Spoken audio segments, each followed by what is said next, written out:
They said there's a seat in the front. There's a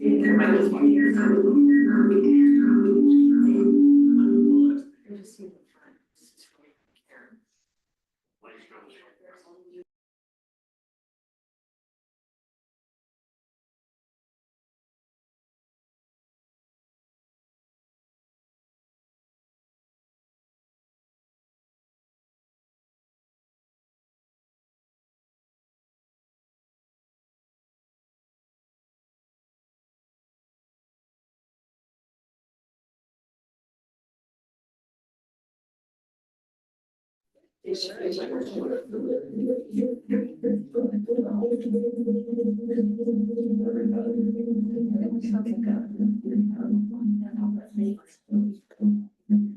Everybody on the other side.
Forward.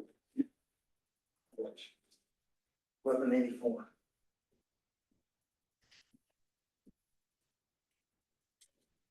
What? Oh, thank you. Thanks, Chuck. Where's my check? Where's my check?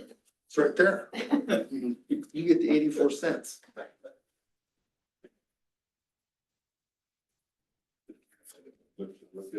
Yeah, that's really.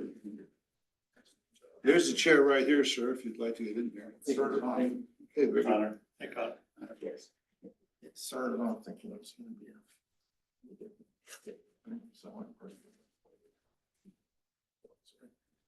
So then I would talk, the image of all over for 10 minutes.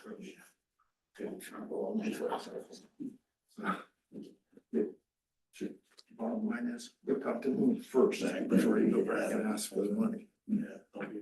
So. Think how many culverts were big enough to around the country. Oh, yeah. I mean, bridges weren't done in the seventies. I was telling my wife, we just can't, so why would this one? She says, you know. The countdown begins. Not in that pan. There's something on the road, it's not there. But it's not much bigger than Arkansas, so if it was just like, it was just once of rain somewhere, you know, let's say here. I'm gonna call this meeting to order. It's 5:30 PM, July 15th, 2025. We'll start the meeting with the pledge. I pledge allegiance to the flag of the United States of America and to the republic for which it stands, one nation, under God, indivisible, with liberty and justice for all. Clerk, please call the roll. Mayor Ricky, Present. Mr. Dombrowski, Present. Mr. Yago, Present. Mr. Fulton, Present. Mr. Nordike, Present. Mr. Wilhelm, Present. Ms. Patterson. Present. We have a quorum. Thank you. And we'll start here. Jeremiah, recognition of visitors. Jeremiah Coleman, Fire Chief with Wet Mountain Fire. Robert Wolf, Westcliff. Eric Messick, Custer County. Coming. Well, let's let these folks get seated. What's your name, sir? Yours? Yeah, Me? just, yeah. you just- Sam Humphreys, And where are you from? Westland. Very good. And, over here in the corner, we'll start. Pam Wool, Westcliff. Karen Yago, Westcliff. Hunter Daniels, Westcliff. Young lady? Lizanne Humphreys, West. Lisa Kelly, Westcliff. Okay. Anthony Trio, Silvercliff. Jerry Peters, Westcliff. Sir. If Steve Cool, Canyon City. Cindy Cool, Canyon City. Come in the back. Taylor Lopresti, Westcliff. Chris Medina, Fremont County. Charlene Leopold, Westcliff. Brian Clance, Westcliff. Michael Trujillo, Silvercliff. Okay, so I think we've caught everybody, haven't we, in the meeting? Including, oh, I'm sorry, Ray Tannenbaum, on the zoomed in. Ray, are you there? I am Ray Tannenbaum with Complete Business Systems. Okay. Anita Gregg?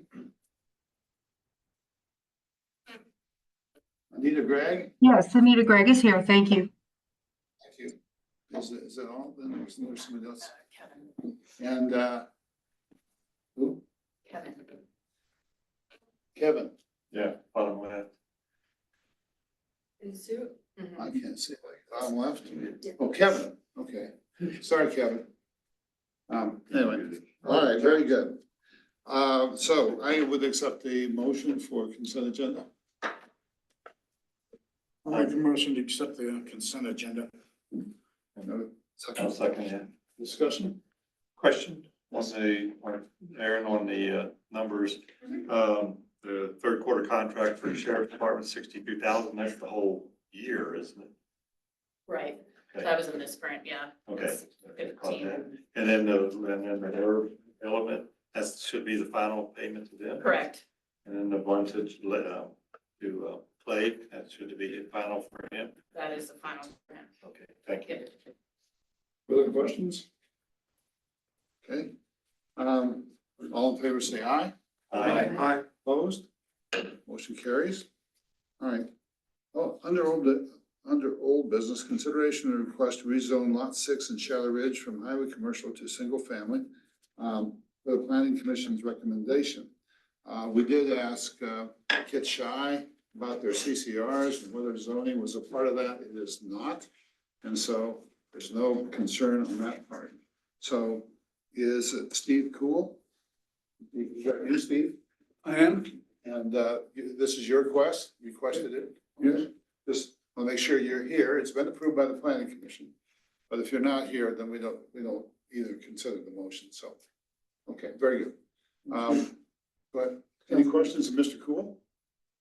Okay, very good. I'll accept a motion to approve. Item A. I'll make a motion to approve. Consider rezoning of lot 6 in Shadow Ridge from highway commercial to single family residence. I'll second. And it's been seconded. No discussion. All in favor, say aye. Aye. Motion carries. New business. Consideration, request to approve a setback by variance by the Wet Mountain Fire District. Jeremiah, you want to tell us about that? Yes, so we just got approved for a grant for a backup generator. To run our whole station. So I went to the county commissioners. They've given their blessing and everything. I'm not sure if the town needs involved or not, if that'd be up to you guys, but to the east of the building, more into the county yard there. We're asking for a setback there to add our generator on that side. Plus we have to have an awning over top to protect the generator from weather. And then also 1,000-gallon propane tank to run the generator. I know our contractors and stuff will be coming to the town of Westcliff for their building permits and all that stuff, but So let me clear, it's a property line that the town of Westcliff and the county have for their county shop. yes, correct. And then, so you want us to approve that because it would violate our setback rules? Yes, Okay, I understand. I think the thing is, it's all totally county-owned property, correct? It is. Well, It's within the town, but it's all owned by the county, so it's like, setback is. yeah, so my board had asked me to come get approval from both the county commissioners and the town of Westcliff. Have you gotten that from the county yet? Correct. Okay, so you're. what, 1,000 gallons? Yeah. That's a big, just to run the generator? Yeah, it's gonna be a 80 kW generator to run our whole station, so. That's just kind of what the electrician that we ended up hiring, recommended to keep that thing going, so. It's a lot of propane, so. Yeah. Yes, we have, this should be in your packet. Yeah. Right. Got a question about that propane tank. Now, you're gonna be real close to your building, aren't you? It'll be off, I'm not sure if they put the measurements on that, picture that's in your package. We'll probably be, I'd say 25, 30 feet away from the edge of the building. So it'll be protected. It's gonna go where the county law already has guardrails in place. Right there, it's gonna sit right behind one of those guardrails. So that can be the protection from vehicles hitting it. According to your picture here, it looks like it's right up next to the building. Yeah, the generator is gonna be right up next to the building, and then it's gonna be, the propane tank's gonna be kind of back behind off the corner. That's why I was asking, because according to the drawing here, it was right next to the building. Yeah. Okay, And the propane tank's gonna be on the county, basically on the county property?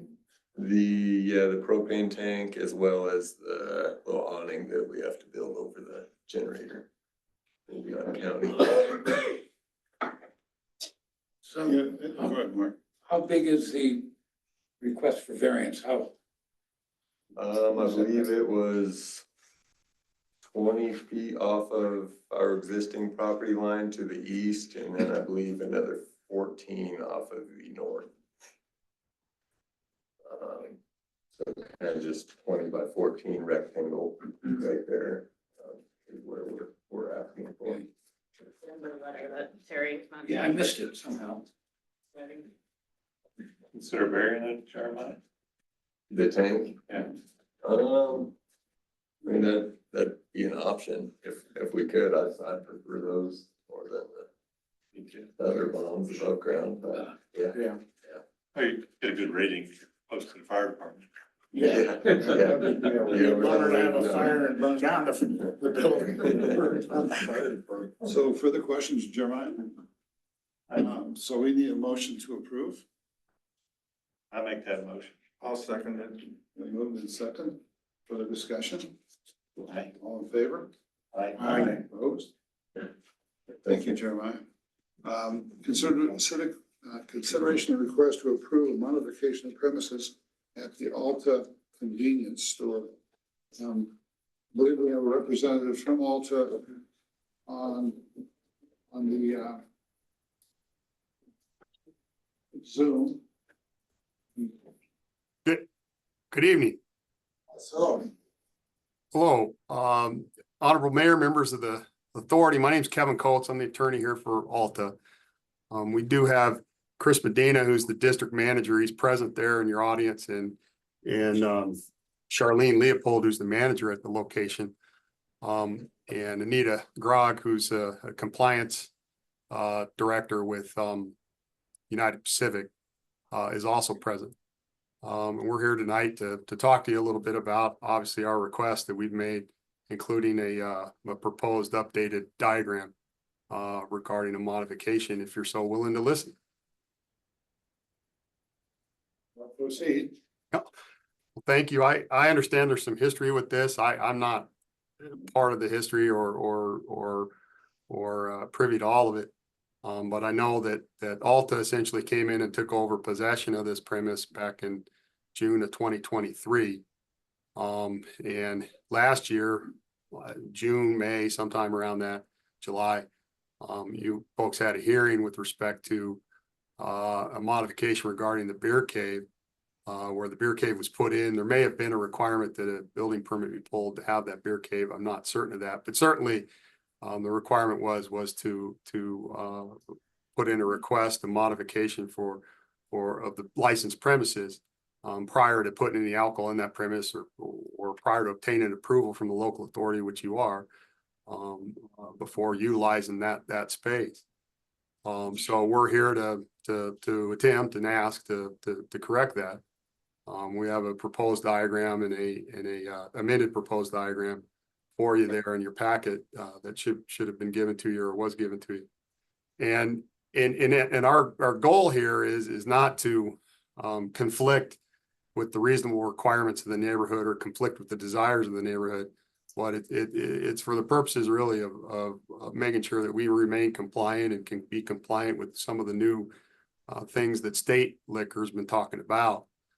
So that diagram is set up in a manner to tell you a distinct area, that being the beer cave, and where those products will be located on a permanent basis. There's some green areas on that diagram that we'll discuss in terms of seasonal or temporary display areas, but we're trying to push it all into one spot and not get it towards any of the areas up towards the other area. The problem with it, where it currently is in terms of the beer doors, the three, is that they're right next to other products such as soda pop and milk and those kind of products, and they require signage obviously that says such, which they have. But I think there's been an encouragement by the Liquor Enforcement Division anyway to try to move these things to a distinct area where they're not necessarily next to those products, particularly in a tight box such as this one. So really what we're asking to do is be able to utilize the beer cave. And I don't believe it's going to put us in a situation where it's going to expand alcohol sales to any substantial or material degree. That is the standard under the modification statute and modification regulation, but if it doesn't substantially or materially modify the premises used in terms of sales or display, modification may not even be necessary. But we're here to ask for permission to ask to be able to do this, to be able to move product into that beer cave. The beer cave itself, as I said, we don't expect it to have any material expansion of sales. There may be some amount that goes up, but it's not a substantial amount. It certainly less than 10%, maybe less than that. it is a convenience store. It's not a liquor store. So the goal here is not to compete with a liquor store, but basically to make convenient for the products. It'll greatly enhance this location's ability to operate consistent with essentially the mandates, the bulletin that was put out that related to grocery stores greater than 10,000 square feet. In May 9th of 2025, it's bulletin 25-2 from LED, which encourages essentially having these distinct areas. So this does do that. And again, it's analogous because those relate to grocery stores or boxes bigger than 10,000 square feet, but also contained within that bulletin and contained within the new regulation that it talks about, effective May 30th of 2025, is this issue of adjacent products, and adjacent products being products, that are right next to wine and right next to soda pop. It talks about cereal, it talks about wine. So I get it. There's a history here. And we've been in compliance since that history, but the goal here for us tonight is to give you a fair diagram and a request that we be able to use that cooler space that was built out, despite the fact that we don't believe that it's going to materially or substantially alter the premise. So Mr. Medina's here. He could talk about all these issues as Ms. Leopold can as well, but Mr. Medina, I know since the time frame that Alta's come into possession of the premise in June of 23, we've had no compliance issues whatsoever, is my understanding, other than this cooler issue that didn't ask for permission prior to my understanding. There was some beer stacked within that box. But we, in terms of sales of alcohol to minors or sales to visibly intoxicated persons, those kind of things, we've had no issues or no problems and been very compliant. Internal checks, they've been compliant, and as well as any checks that have been done by any governmental agency. But the goal here isn't really to cause problems, and obviously it's to just make operations a little cleaner and simpler. And really that's why we're here, to ask for your permission before obviously using the box as proposed in the after diagram. I'm here for any questions you have. And I again apologize for whatever history there is associated with this, but we want to make sure that we have at least a fair diagram on hand to propose to you for use. Okay, I know there are people here in the audience that may want to comment about that. So if you choose to do so, you can. You have 3 minutes. If I may, I might just ask Mr. Medina to step up to the lectern or stand, whatever your procedure is there, and just ask Mr. Medina. I mean, Mr. Medina, do you agree with the comments I just made? Is there anything you'd like to add to that, or is there anything you'd like to address here with the authority tonight? No, I think you hit the nail on the head. One other additional thing that this does is gives us better visibility from the counter space where the cashiers operate, to be able to have a clearer line of sight to keeping all of those products into one area. And what this could potentially do is increase more of our non-alcoholic beverage sales, to give a more wide variety within the cooler selection of what we have. And like Kevin had mentioned, we have been in full compliance with BAR's program checks, internal checks and investigations on being able to pass any type of ID check-in with a fake ID with an underage person coming into the store, that we've been in full compliance with. So we believe that this gives us at least more control over our product, to be able to have that visibility, 2 cameras that see directly over the beer cave area. And then, like I said, just line of sight for the cashiers and employees that are working to be able to see that. And just to ask you a couple other questions, I know we have limited time, Mr. Medina, but will this proposed area that's in our proposed diagram, will it comply with all zoning requirements? Yes. And do you believe it doesn't conflict with the reasonable requirements of the neighborhood or the adult inhabitants? I agree with that as well. Do you see, we have a right to possession for a period of at least greater than 1 year, either by lease or ownership. Is that a fair statement? Yes. Do you see this having any negative impact on the health, safety, welfare, and morals of the surrounding area? Yes, sir. The designated area that's given to us essentially, which would be the town limits. Yeah. No, I don't see any kind of conflict or compliance issues going on there. Like I said, it gives us a little bit better control internally with it. And when we briefly discussed, or I briefly discussed the issues associated with what happened a year ago, can you give them any give this authority essentially any explanation associated with that and what happened? On a year ago when we tried to present this. Yes. And with that, also, I'm kind of a little bit more out of the loop on that, but I know it was something to do with compliance on how many doors were allotted. And currently, the way I see it in the beer cave was we are allotted 3 doors in our beer coolers where they're currently sitting. This still gives us 3 door facings. All it does is give us additional backstock and the ability to rotate seasonal beverages out in that and gives us more of a stock room in that area. And my question was specifically more just so we can be contrite in front of this authority and make sure they understand. Alcohol was in that beer cave before it should have been. Is that a fair statement? That is, yes. It's not there now. No, correct. And we are obviously here in front of this authority to make a request for our proposed diagram that's part of that application, which Yes, sir. includes essentially utilization of that beer cave area. Yes, that's what we're here tonight to ask for. Very good. What, The cast came in late. Is that what it was? That's what it was. It was after the fact. Okay. yes, that's what I inartfully was asking those questions, but trying to get at that point is that it was a late request, right? And obviously the request should have been made before alcohol was ever put in that location. But if I can ask Mr. Medina one last question, no alcohol's been in that location since this authority denied that request, that late request essentially a year ago. Is that a fair statement? That's correct. Very, very good. Well, I certainly appreciate your time. I tender Mr. Medina to you for any questions you may have. Ms. Leopold's there for any additional questions you may have. I'm here, but we appreciate obviously the opportunity to address the authority. Okay, I'm gonna allow the public to respond, then we'll have our own discussion here. So is there anybody in the public here who wants to make a comment? Brian? Thank you guys for taking the time out for us today. I think that this all stems back to their original proposal to sell beer at this location.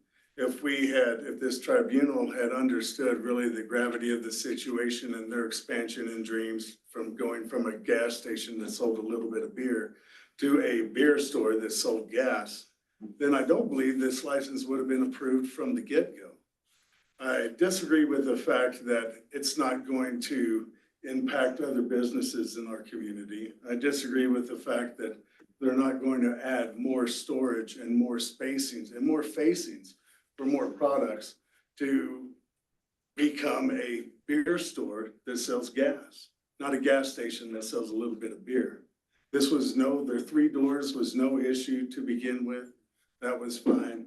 But now there's dreams of expansion and further expansion. And I think that we should also consider the fact that this location had never sold beer before, and it was never a problem, never a need for any of the previous owners from Valley Fuel all the way up to JR's and now Alta. Those previous owners never sought the need to sell beer.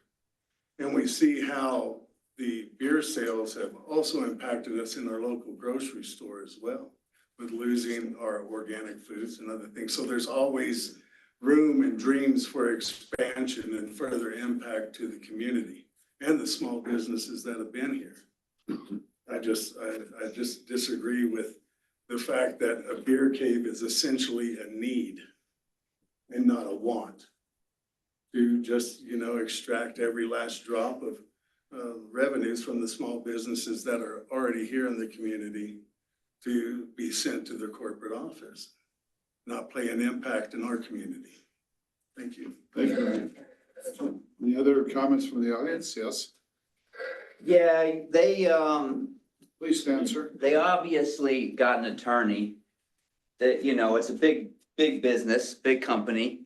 Me and Brian have small business here. We support our families and our livelihood that way. And he's saying stuff like, it's not gonna impact. They're not expecting to see sales. If they weren't expecting to see sales, they wouldn't be spending money on an attorney and they wouldn't be going through all this. They're talking about wanting to not have the beer next to milk. So they're just having all these arguments. And, it's like, there's really not much I can say about the deal other than I just think it's bad. It's just not good. All the money that they make is sent out of town. It doesn't, none of it stays here. And, yeah, so you guys are gonna do what you're gonna do anyways, so just figured I'd be here to see what happens. Any other comments from the audience? Miguel? As an employee for Antler Liquor. Can we have them say their names? Oh, Sorry. Michael Trujillo, I'm an Thank you. employee of Antler Liquor. The way I see it is, another competing company comes in, starts selling their product. We lose percentage of what's going on, which impacts us being able to stay open certain hours as well as hire employees for that position. So it also has an impact on us as employees, whether or not we're gonna be able to maintain or keep those jobs as other parts of the community suffer from the impact of somewhere that doesn't really need it. Thank you, Mike. Further discussion from the audience? Okay, yes, back here. My name's Taylor Lopresti. I did have a question. A beer cave, is that a walk-in room that you go into? And it's like Antler Liquors has one where you can open a door and you go back in. And they also have doors out front. But is the cave actually a closet that you walk into? The cave would be a closet you can walk into, so where you would have your individual facings. Right. And rather than creating additional bulk displays outside of our current situation, you'd be able to go in and get a cold 12-pack or a cold 18-pack of the individual facings that you see in the 3 doors. That was my question. Yeah. I would add to that, though, that it also allows the storage of the same facility that's behind. In other words, it's behind those cooler doors, and it's a lot easier, obviously, to keep the product all in one area, one Yes. storage area as well. So it covers both display and storage. But the answer to your question directly is that, yes, it's accessible by somebody walking into it from the public.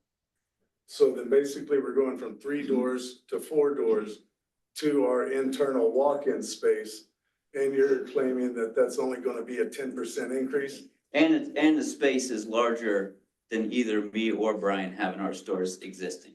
If I may say so, though, I don't know about the 4th door, but I'm saying that essentially it goes into the beer space for both storage and display. So I don't know if the product's, I think it's speculative to say that the product's gonna greatly enhance, particularly greater than 10%. I understand the concern. I get it. I do a lot of licensing work, and I can understand the points and the concerns that the liquor store community has with respect to competition and the concerns that they face in terms of, business being taken away from them. We're not here to present that as the case. We're here to present this, that beer cooler was built. We'd like to use it. We don't believe that it's gonna greatly enhance, obviously, our sales, but it's certainly gonna make operations a lot easier. And we appreciate that. And we're not here to compete. But I think the only rebuttal I think that's important to express is that, Alta came into possession of this license. We didn't apply for the license. We can't stand back to the time frame when they got the license in the first place. We took over possession of the property in 2023 and the license existed.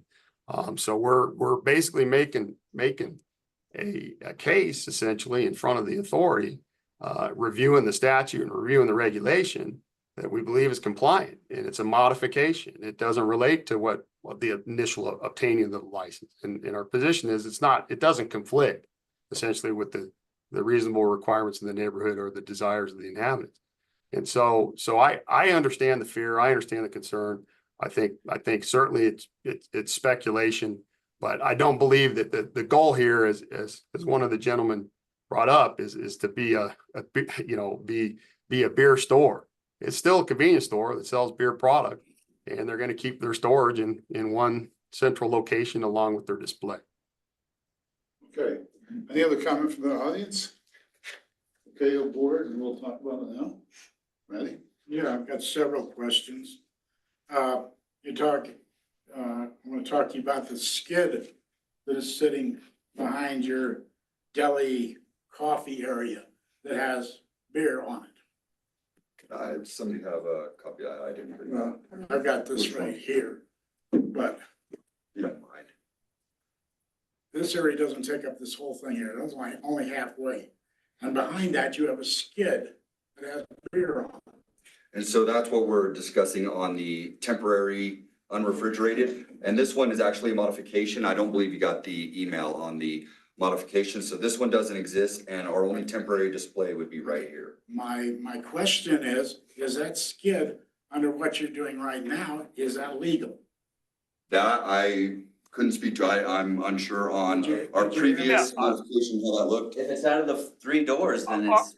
Our position would be that that is legal, and that's legal as a temporary display waiting to be stocked. Okay, So that's there's a another- bulletin Yeah. that relates to that State Liquor has put out saying the temporary displays, as long as it's there, not on a permanent basis, but on a temporary basis, don't require modification. That skid has been there since last year, correct? Same product, or is it seasonal product? You have no idea. I don't drink. Okay. I just go into there and I see a skid sitting there with beer on it all the time. Well, Okay. And that's- I got another question too on the same situation, end caps. Now, are you planning upon, according to what I've been reading, you can actually put alcoholic beverages on an end cap. And a skid is also considered to be part of an end cap, according to the dictionary.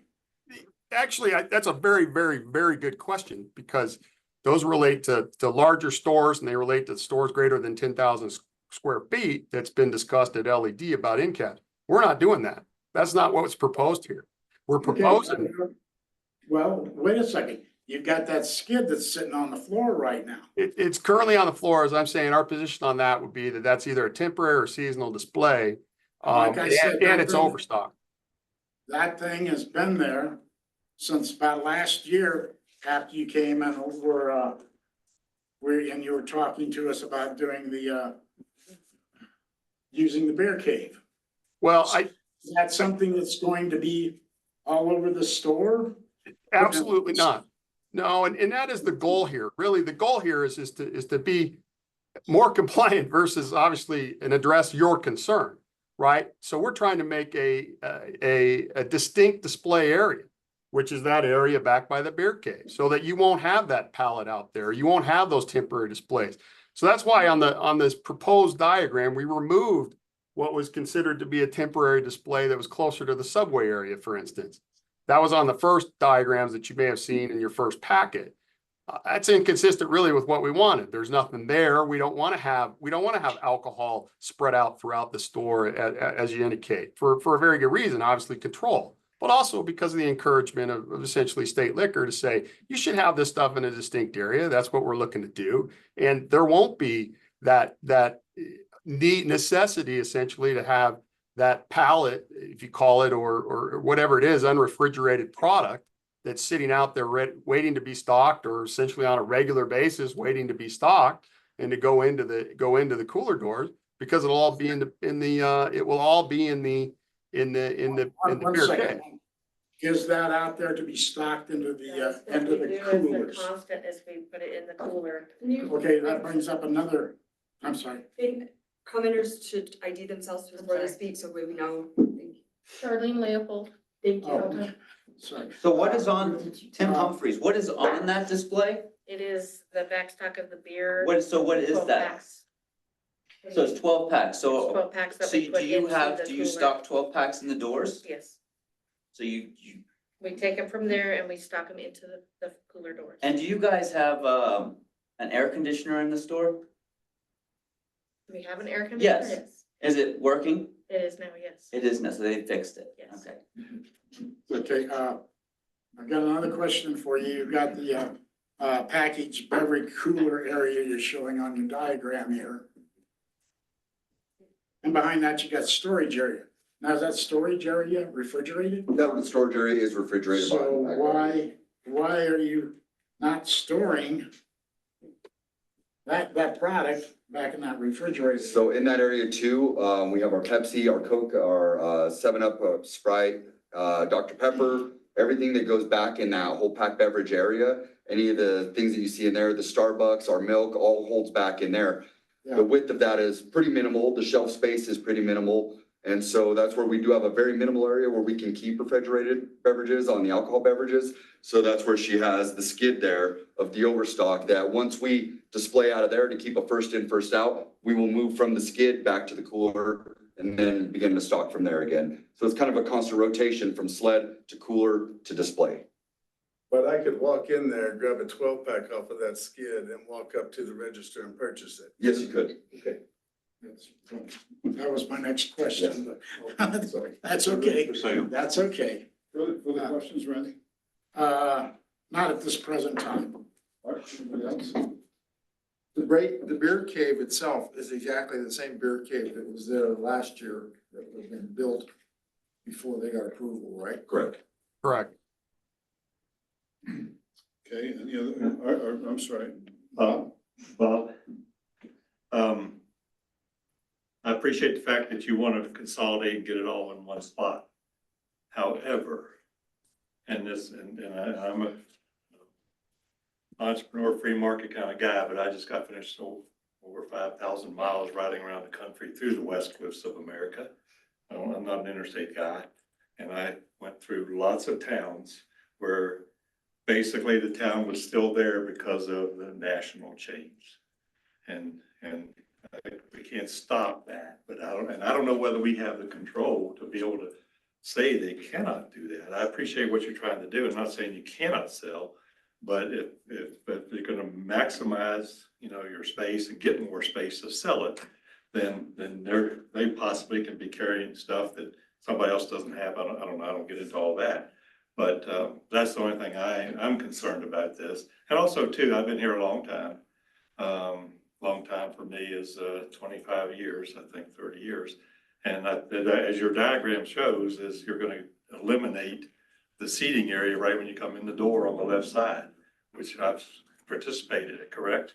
Am I correct? No, there will be no elimination of the seating area. That beer cave kind of walks back to where the merchandise area is kind of how that all goes back. So we'd keep our displays within that, yep, to the left of the cave there. Okay, so those two booths that are right inside the door on the left are gonna stay? They'll stay. Okay, it doesn't show that on here, because yeah, you show yeah, it one, does. you say customer seating. Oh, absolutely. I don't use have that to do seating when I with go that. into the store and I see how important it is to either travelers, people that I've come had a lot of in. meetings there. Yeah, yeah. Over the years, okay. Okay, good, so the one I have does not show that, so, sorry about that. Okay, so anyway, that's my 2 cents to the board, or trustees, I don't know whether we can stop it. I'm sorry, Chuck, were you? Well, I'm just having a concern that we have how many different places to buy, large quantities of beer in town between the two towns. We have 2 liquor stores. We've got the, Alta gas station. There's a little place by the country store, by the Mexican place. Do they sell beer? No. Things that the Lowe's does, Yeah. Grocery store does. Yeah, the grocery stores, I was just. Go ahead, Mark. Yeah, when, I think you guys applied for the liquor license within the last couple of years, right? Because, Well, I mean, 2000. Not by Alta. yeah, by Alta, because, and I actually objected to it because of the impact on the other liquor stores. But I'm sorry to say this. Well, first of all, I wish we had an attorney at the moment, because I spent a couple hours reading through the Colorado statutes and all the case law. You can get on the legislature has a webpage that's supported by LexisNexis that does a lot of legal stuff. The liquor law is about 3 pages long, and so are the case laws. And I cannot find, Brian, where the position I took is supportable by the court findings. They make a lot of almost conflicting findings that we have to take the impact of the community in consideration, but it's mostly on the neighborhoods. I could not find anything about the impact on businesses. And I don't know if we had passed it last time, if Alta would have sued us. So we don't have a lawyer at the moment. But I don't know that we can take a stand to support your position. I wish we had a lawyer. Is that up? No. That's all. Christie? I just wanted some clarification. So I'm a little confused. Alta, when you guys bought, what was JR's, the liquor license came with it? or you guys applied for the liquor license? So My you- understanding, Alta came in June of 2023. And it was a transfer context. So they transferred the store from the previous owner. Okay. That's, well, Miss Gregg is present here. She obviously conducted that, if I remember correctly. Is that Miss Gregg? Is that the circumstance? That is correct. That was a transfer of license from the previous owner to CF Alta to Alta Convenience. In other words, the trade name may have stayed the same, but the ownership essentially changed. So Alta didn't make application for, or I'm sorry, CF Altitude, essentially the owner, didn't make application for the license. That had already been done by the previous owner. That is So correct. and then the law changed. So the vote of Proposition 125 happened in November of 2022. The statute went into place maybe July of 2023, almost immediately after CF Altitude became ownership of this establishment, which allowed for wine products to be added. Now the voters voted that in. So that occurred based upon vote, not again based upon anything that we did. But what happened that we did incorrectly, in the words you used it before, is used essentially the area prior to getting permission for a modification, right? So did not make that modification request to be able to utilize the beer cooler consistent with the regulation statute, which talks about the criteria that I just talked about a little bit earlier for a modification, different than obtaining a new license. But that essentially circumstance, that permission was not requested prior to some beer being put in that cooler. Now, I don't know if anyone ever walked in and actually utilized it, but beer was there when that inspector went there. And that shouldn't happen. So what we're here is no beer's in there. We want to use the cooler and obviously give you certainly a fair look at the diagram and a fair look at our explanation as to why we want to use it. And that's really what this is about. So this is a modification context, not a new license context, I think. And we weren't the applicant, the ownership applicant that made application for the original license. Okay, Kirsty, go ahead. Oh, I was just say that since we are most likely gonna have a new attorney by the end of this week, we're hoping, would it be appropriate to table this so we can get some more information, kind of going along with what Mark is saying, to see what we can and cannot do in this situation? We can table it, sure we can. You just have to make a motion, but before you do that, I'd like to ask a question. How much beer do you sell, dollar-wise, a year? I would have to have my tablet with me to go site specific. Do you have that information with you, Kevin? I do not. Do you have it? Yeah, I have my tablet in my car. I could connect to a hotspot. Well, let me ask, let's ask Charlene, does she have that information? Is that an appropriate? Estimate? Sure, they're talking about, sales aren't gonna go up by more than 10%, or if that. I'd like to know what that was. Is that $100,000? Is that $10,000? Is it $5,000? You know, that would help in terms of impact on other businesses. That's what I'm trying to find that out. I can speculate just the same. I can speculate that they're probably, less than $300 a day, but I could be completely wrong about that. So if that number is requested specifically, we'd have to, again, table this tonight and have Mr. Medina go out to his car and get that information, but I think it is in the parking lot. He does have it. Okay, I didn't expect you to have it with you, but I wanted to ask the question. Anyway. Is it inappropriate for me to ask another question? Well, we're gonna maybe put, Okay. if you want to table this till next week or next month, we will probably have an attorney by then that could help guide us through this. So if that's your wish, Christie, go ahead and make the table motion. I'd like to make a motion to table item B, consideration of a request to approve modification of premises at the Alta Convenience Store until the July meeting or August meeting where we can speak with our attorney. I'll second that. All in favor? Aye. Opposed? All right, we're gonna table this till the August meeting, folks.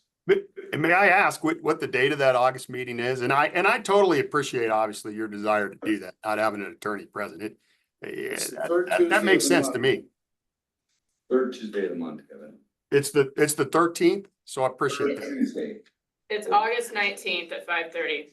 August 19th at 5:30. Thank you very much. And we will appreciate that, and we'll obviously reattend. And we won't utilize that cooler space, obviously, until there's appropriate permission granted by this authority.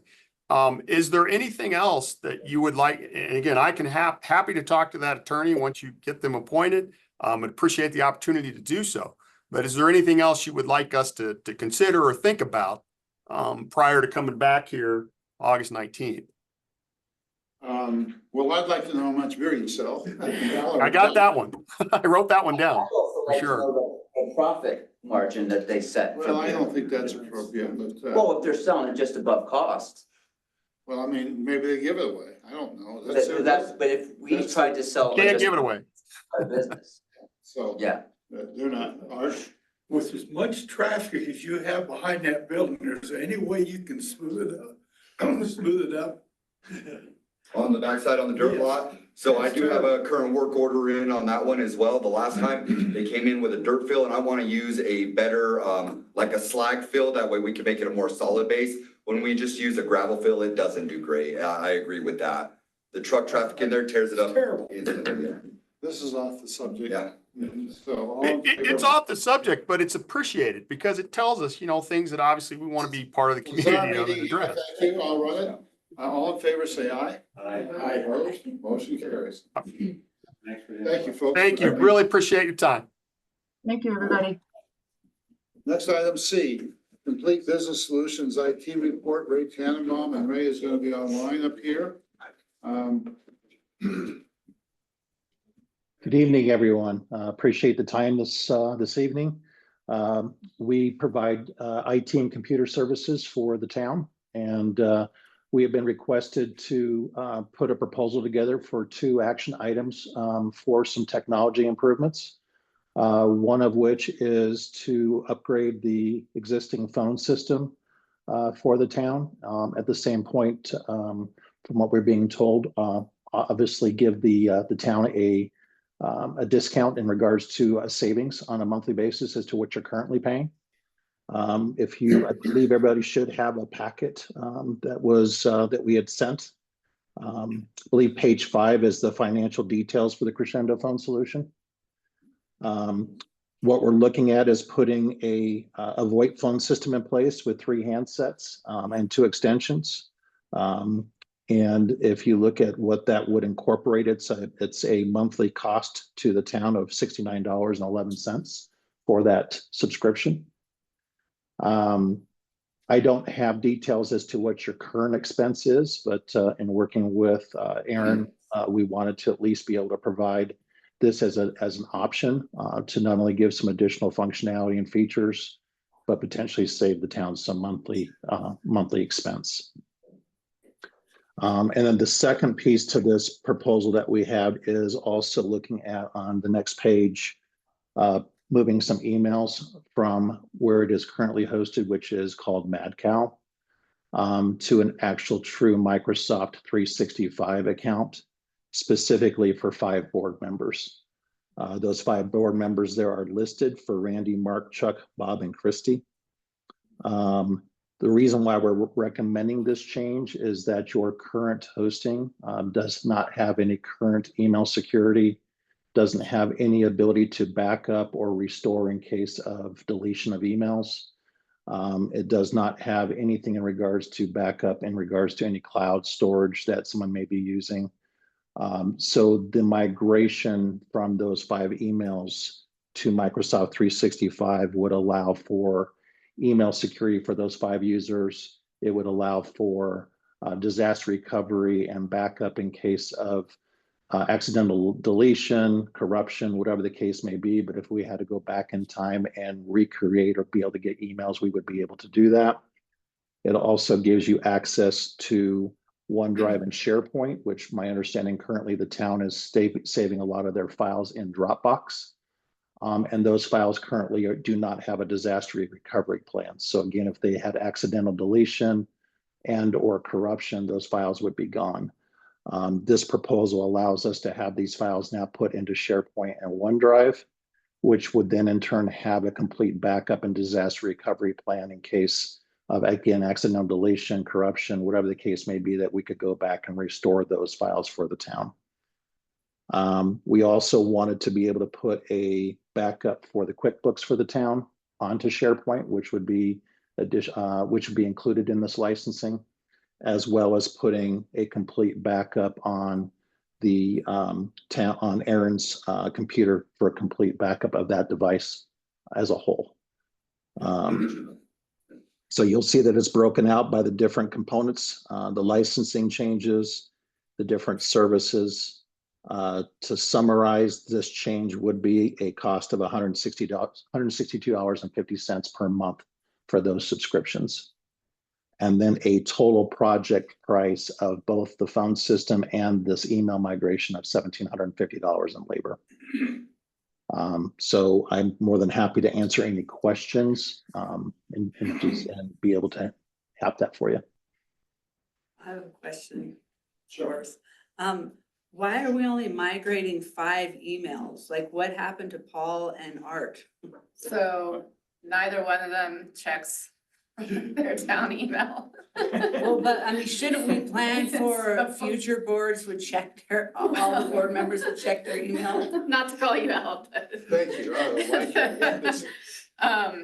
So Ray, I think we've talked about that, like we do have like an election next year, so we'll have an influx of possibly new trustees, so would it just be the same cost to create a new Town of Westcliff email for a new trustee? Yeah, so basically if the number went from 5 to 6, you can see below where it does break it out on an individual basis for each piece. For example, it says quantity of 5 Microsoft Office Business Standards, 5 times 1250 equals 6250. So obviously if that needed to go to 6 or 7, we would just make those adjustments on a annual basis or however often you would need to make those changes. Yes. Excuse me for interrupting, it may be moot, but right now, you know, all we're doing is that anyone in here, anybody in the town or wherever wants to email any of us, it's automatically going to our personal emails. Mine is anyway. So I don't log into my Bob at Town of Westcliff. So there's no need for security in my mind for that. And I don't go back and forth with anything that I need to send to you know, the town administrators. So if I'm doing that with my personal email, you know, correct, I need to know, because maybe I should be doing it through my town email. We don't have that many, or nothing sensitive that I'm aware of. But that's my question is this moot, or we really something we maybe don't need? Well, I get a whole bunch of email. I have mine come through the town, and I get 5 to 10 of them every time I come in and check. That is correct. It gets auto forwarded, doesn't it? Yeah. I mean, I send it to all your guys' Town of Westcliff emails, whether you open it, do that, or if you're looking at your Gmail. I mean, I'm not I get 2. sure, but. I get one forwarded to my personal email and another one comes through. Yeah. But It's set up to read it. the security would catch whatever when it hits the Town of Westcliff before it forwards to our personal, right? Right? If there is a forwarding in place, the reason behind the email security is to potentially protect against phishing emails, ransomware emails, those kinds of things, to block those. Again, it's not a 100% guarantee, but at least it's a best practice. I don't know if the town has a requirement for cyber insurance and cybersecurity insurance policies or anything along those lines, or if there's situations where potentially there would be legalities where someone would ask for records of emails that were sent. If it's going through a personal Gmail for a board member, then that would be pretty difficult if that email was deleted to be able to show those communications. And then again, in regards to just overall file saving through Dropbox, whether it's Excel docs, Word docs, PDFs, financial reports, whatever the case may be. Currently, there is not a disaster recovery plan in place if those files were to get corrupted. So that would be part of adding in that licensing, that OneDrive SharePoint component would be included in that cost. Our insurance doesn't require it, but they recommend it and they know I'm working with you guys to have that in place moving forward. I believe currently there's about 25 town emails in MadCal. And at this point, we talked about kind of doing this in phases. And that's why these 5 were chosen, just because of potentially the type of business that would be done through email, that there would be that level of security and ability to, go back and recover emails or be able to show reporting of emails if, for whatever reason, there was a litigation that required it, that we would be able to provide that reporting for you.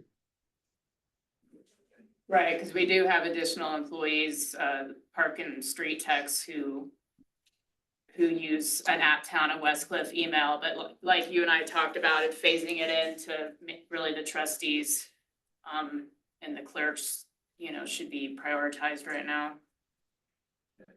So let's say, in my knowledge, we have not done anything sensitive. In other words, so or it is something sensitive, because have we done any voting via email? No, We haven't. we can't do that. We can't, that's why I didn't think we No. could, so, but it's. We don't do any voting. I don't send any financial, sensitive information to you guys.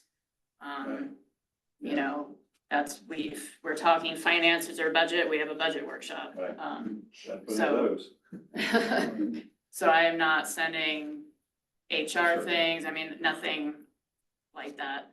That's my point. It's I mainly guess. trying to get things scheduled with you guys and Well, we may be coming to the place at some point that a best practice is gonna be that we can't open our town emails on our personal emails, that we need to, that means come in here or get that on our own Yeah, log it in computers. through Yeah, exactly. Just to be safe. That's what I do. I log in through. I don't want those things coming in my Right. account, because that's just another way of somebody hacking in and getting information that they shouldn't have. And I think you brought up a very good point. A lot of this is best practices. And part of what we feel part of our responsibility is to educate. And in regards to your current configuration versus what best practices are, this would be a step to start working towards best practices, and at least with these 5 addresses. If we're looking at potentially not touching the emails, I still would look at potentially the component of having a backup of Aaron's computer and the QuickBooks file being backed up somewhere from a disaster recovery standpoint. We could obviously break that out separately, which is down below. The endpoint backup of Aaron's computer is $30 a month. And then we could tie in the QuickBooks backup in that price.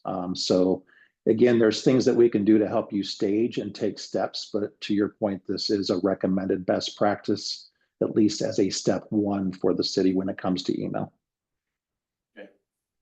Yeah, on that, I gotta admit, it's kind of handy to have it in your personal email, but I've been in other boards where it's been stated that if under lawsuits, there could be a demand made to see all of your personal emails, so lawyers could ferret through it looking for stuff. So I guess we shouldn't be doing that. That's what it comes down to.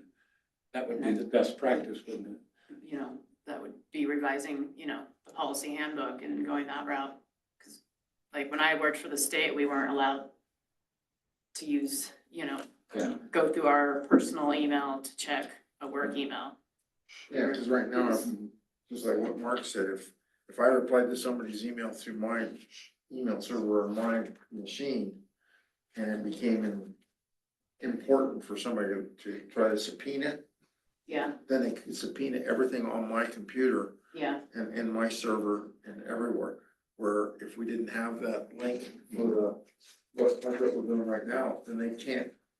couldn't subpoena my computer. If I had to come in and check my email all the time, either through my laptop or come in here and do it, then they couldn't subpoena my computer at all. And that's a big reason we have Chromebooks That's for why all the, you yeah, guys. the government doesn't allow, the federal government doesn't allow anything like that. You can't bring any personal accounts in anywhere. That Or forward to a personal account. be a bigger discussion down the road of maybe changing our handbook and like really, how you guys check your emails and stuff. But I think it is important to have y'all's computers backed up. Definitely, yeah. My question about the backups is, what is the response time if you had to recover? Is it 24 It's a, hours? currently with your agreement with us, if you were to call us, that's an immediate request and that's considered a high priority requirement. So basically, if you call our help desk or either email us in, that would be done same day. The question I have for Aaron is this, does this proposal and our acceptance bring us up to date once it's all in place? I mean, like Ray said, this is kind of a starting point. Our systems were all very out to date way Okay, before so- I came on, and so, Right. So the question that I have is, we're gonna need a plan, sort of a 1 or 2, 3 year plan that we can look at and the cost associated with it, that we could adopt over a period of time so that we can get it installed and afford it, et cetera, et cetera. So I mean, our budgeting process is gonna start soon. And I would like to have that from you. I assume the board agrees with this. I'm just putting words in your mouth, I guess. But like a 3 year plan that we can adopt. I don't know what the cost is gonna be. Do you have a feel for what the total investment's gonna be over time? It really depends on what you're looking at in regards to how many users you anticipate that you need covered in regards to licensing. So if you look at the dollar amounts there, if you figure that this is based off of 5, if it ends up being 20, the math equates the same. I think. Now, I can see these numbers here, but Aaron alluded to other softwares or upgrades that we have to do to our whole system. I think what you're going to be looking at is potentially a few hardware devices, especially with an October, when any device that has Windows 10 is no longer going to be supported. So you're going to be looking at potentially new devices, laptops, desktops to be able to run Windows 11. So you're going to probably have some device replacements that you're going to need over a period of time. You're going to have this licensing based off of how many users you need covered. And the goal of this too is to actually simplify. So having the OneDrive and SharePoint would be where you would store backups of QuickBooks, where you would store all your documents, and that's all included in this licensing pricing. So really, you're not looking at much more above and beyond that, other than just normal, everyday maintenance that your network would need. You've already invested in a new firewall, so you have that. We've done some base level things in regards to antivirus, anti-malware, ransomware protection, rollback. Some of those things are already in place.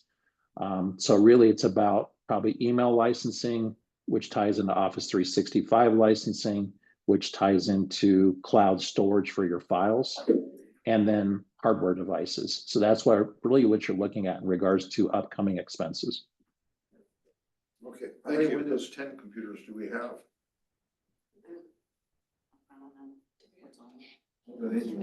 I'll have to find out. I can run a report for that, Aaron, and give that to you tomorrow. Okay. But so like with all this, for instance, if we get their phones through them, then I'm not paying Nextevia. And if we're using, SharePoint, I'm not paying Dropbox. So some of this is gonna go away, yeah. Do we have this done by budget time in terms of with our 3 year plan, if there is a plan or what, or if we're gonna do it all next year? For like our 2026 first budget workshop? Yes. So like August, September? Yes. Yeah, Ray, do you think, by like late August? Yeah, that's very simple too. That's very easy to attain. Okay. Yep.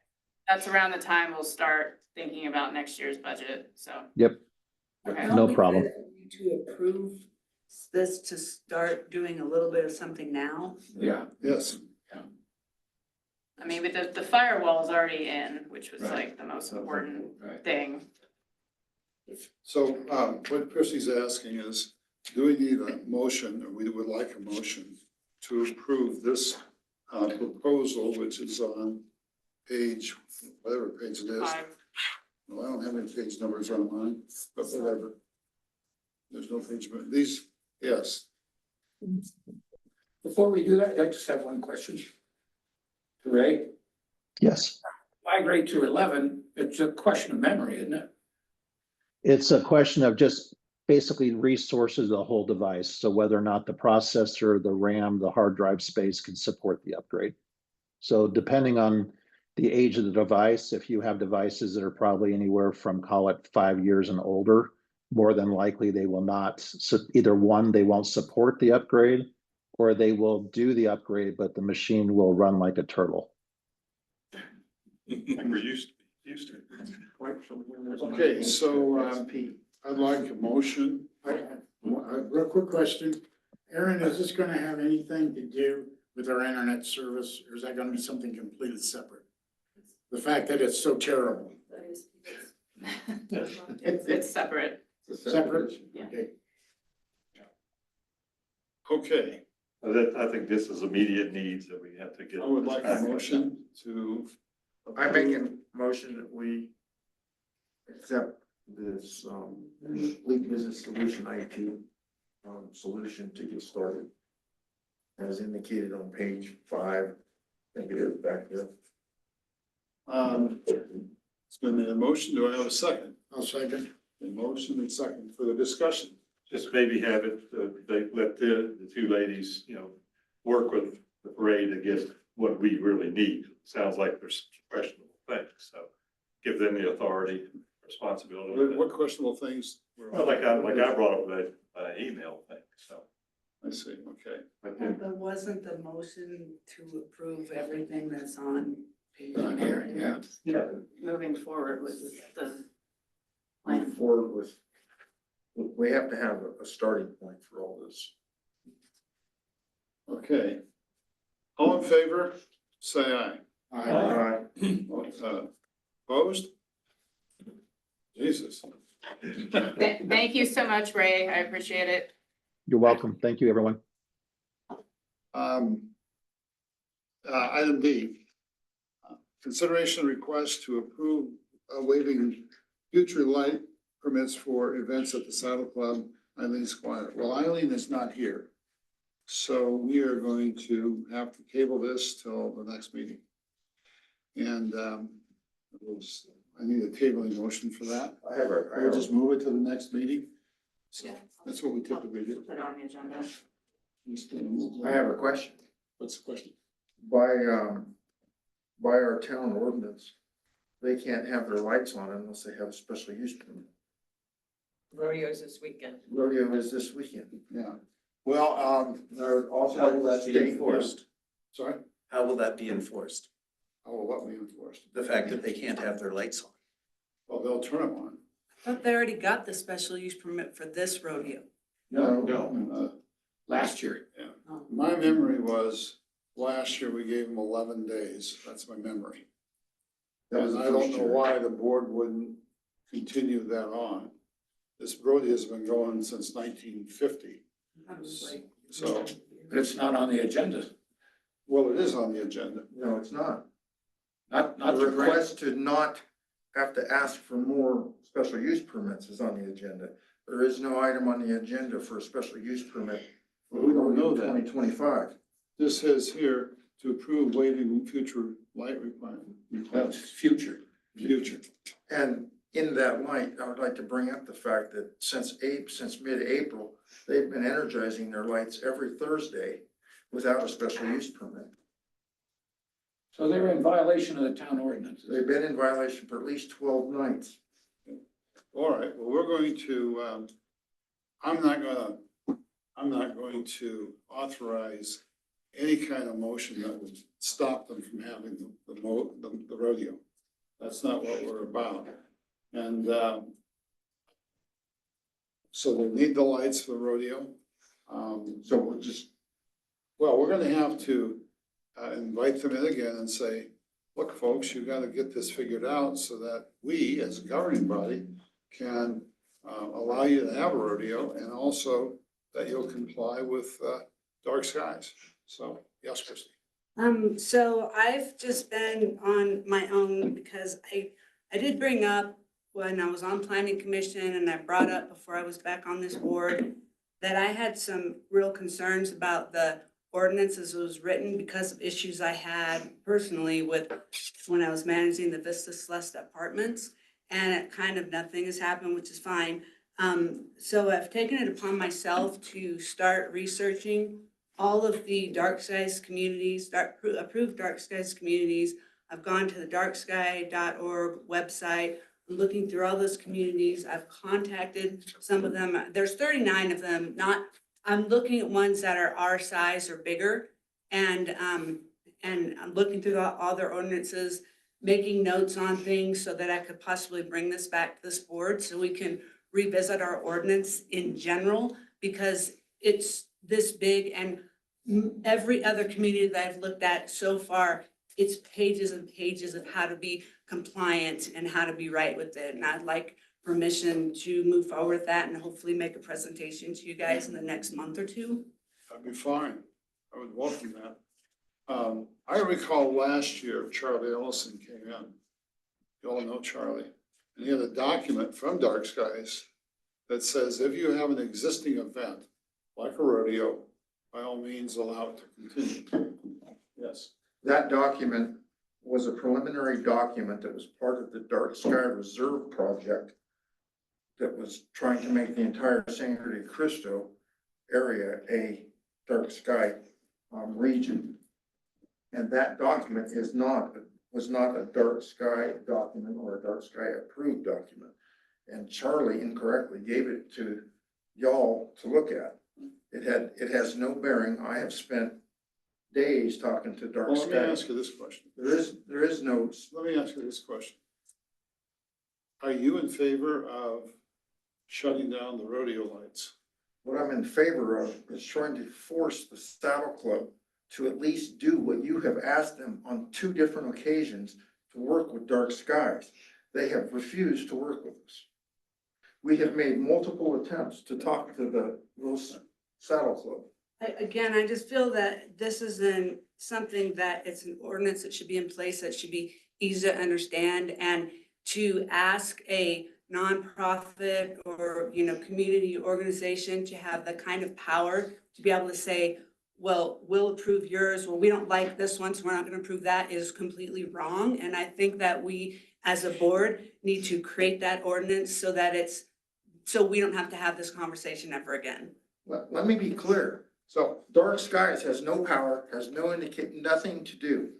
The ordinance is the West Cliff Town ordinance that says that they should not have light that exceeds their property lines.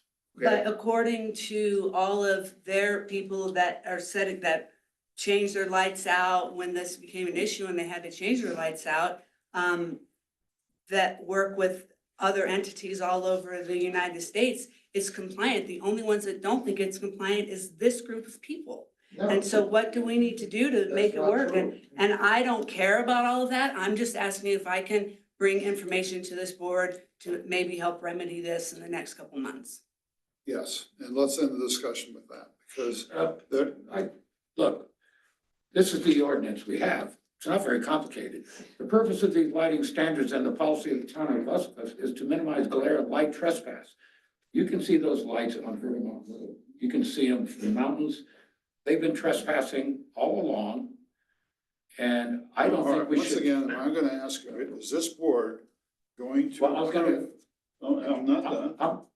Well, you asked before, but not everybody can answer. I'm not in favor of shutting down, but I think they should be fined for every day they're in violation. Well, I don't think the board, I don't know there's a fine in there. The town has tried to levy I believe it was a $300 a day fine. Fine when you had the apartments down there. And Dark Skies worked with your apartment to get the proper lighting, just like we worked with Didn't. I had to call Jim Bradburn to get anything done. And you sent me an email where you said, well, this is what the reading said, do what you want with it. And I can pull it up right now if you want to see And it. I also have an email where I supplied lighting sources that were given to me by Jim Bradburn, and I forwarded them to whoever the representative was that I was talking with. That was me. Okay, well, I sent those to you. Because I don't have that email. Well, I you have guys- all the emails and then, because I was forwarding everything to Caleb saying, hey, we're working on this, we're trying to get it taken care of. But I just don't understand how, and I just don't feel that an entity, nonprofit or otherwise, should be able to make these kind of decisions. It needs to be this board making the rules and the regulations, and our ordinance is very small.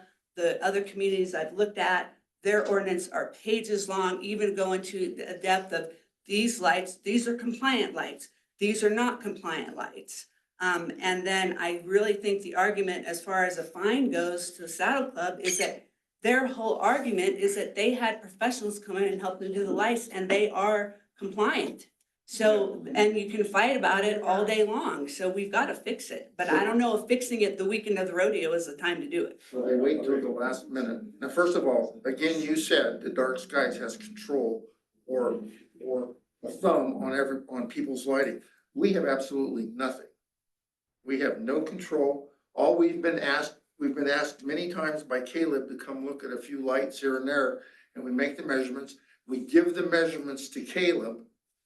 And on your occasion, we copied you on what the lighting measurements were. And I just feel that that is not appropriate, not with just you, with any organization, that they should be having to do that, or Well, that it should be, Dark Skies extended to Caleb that we have the material, the ability to go measure the lights.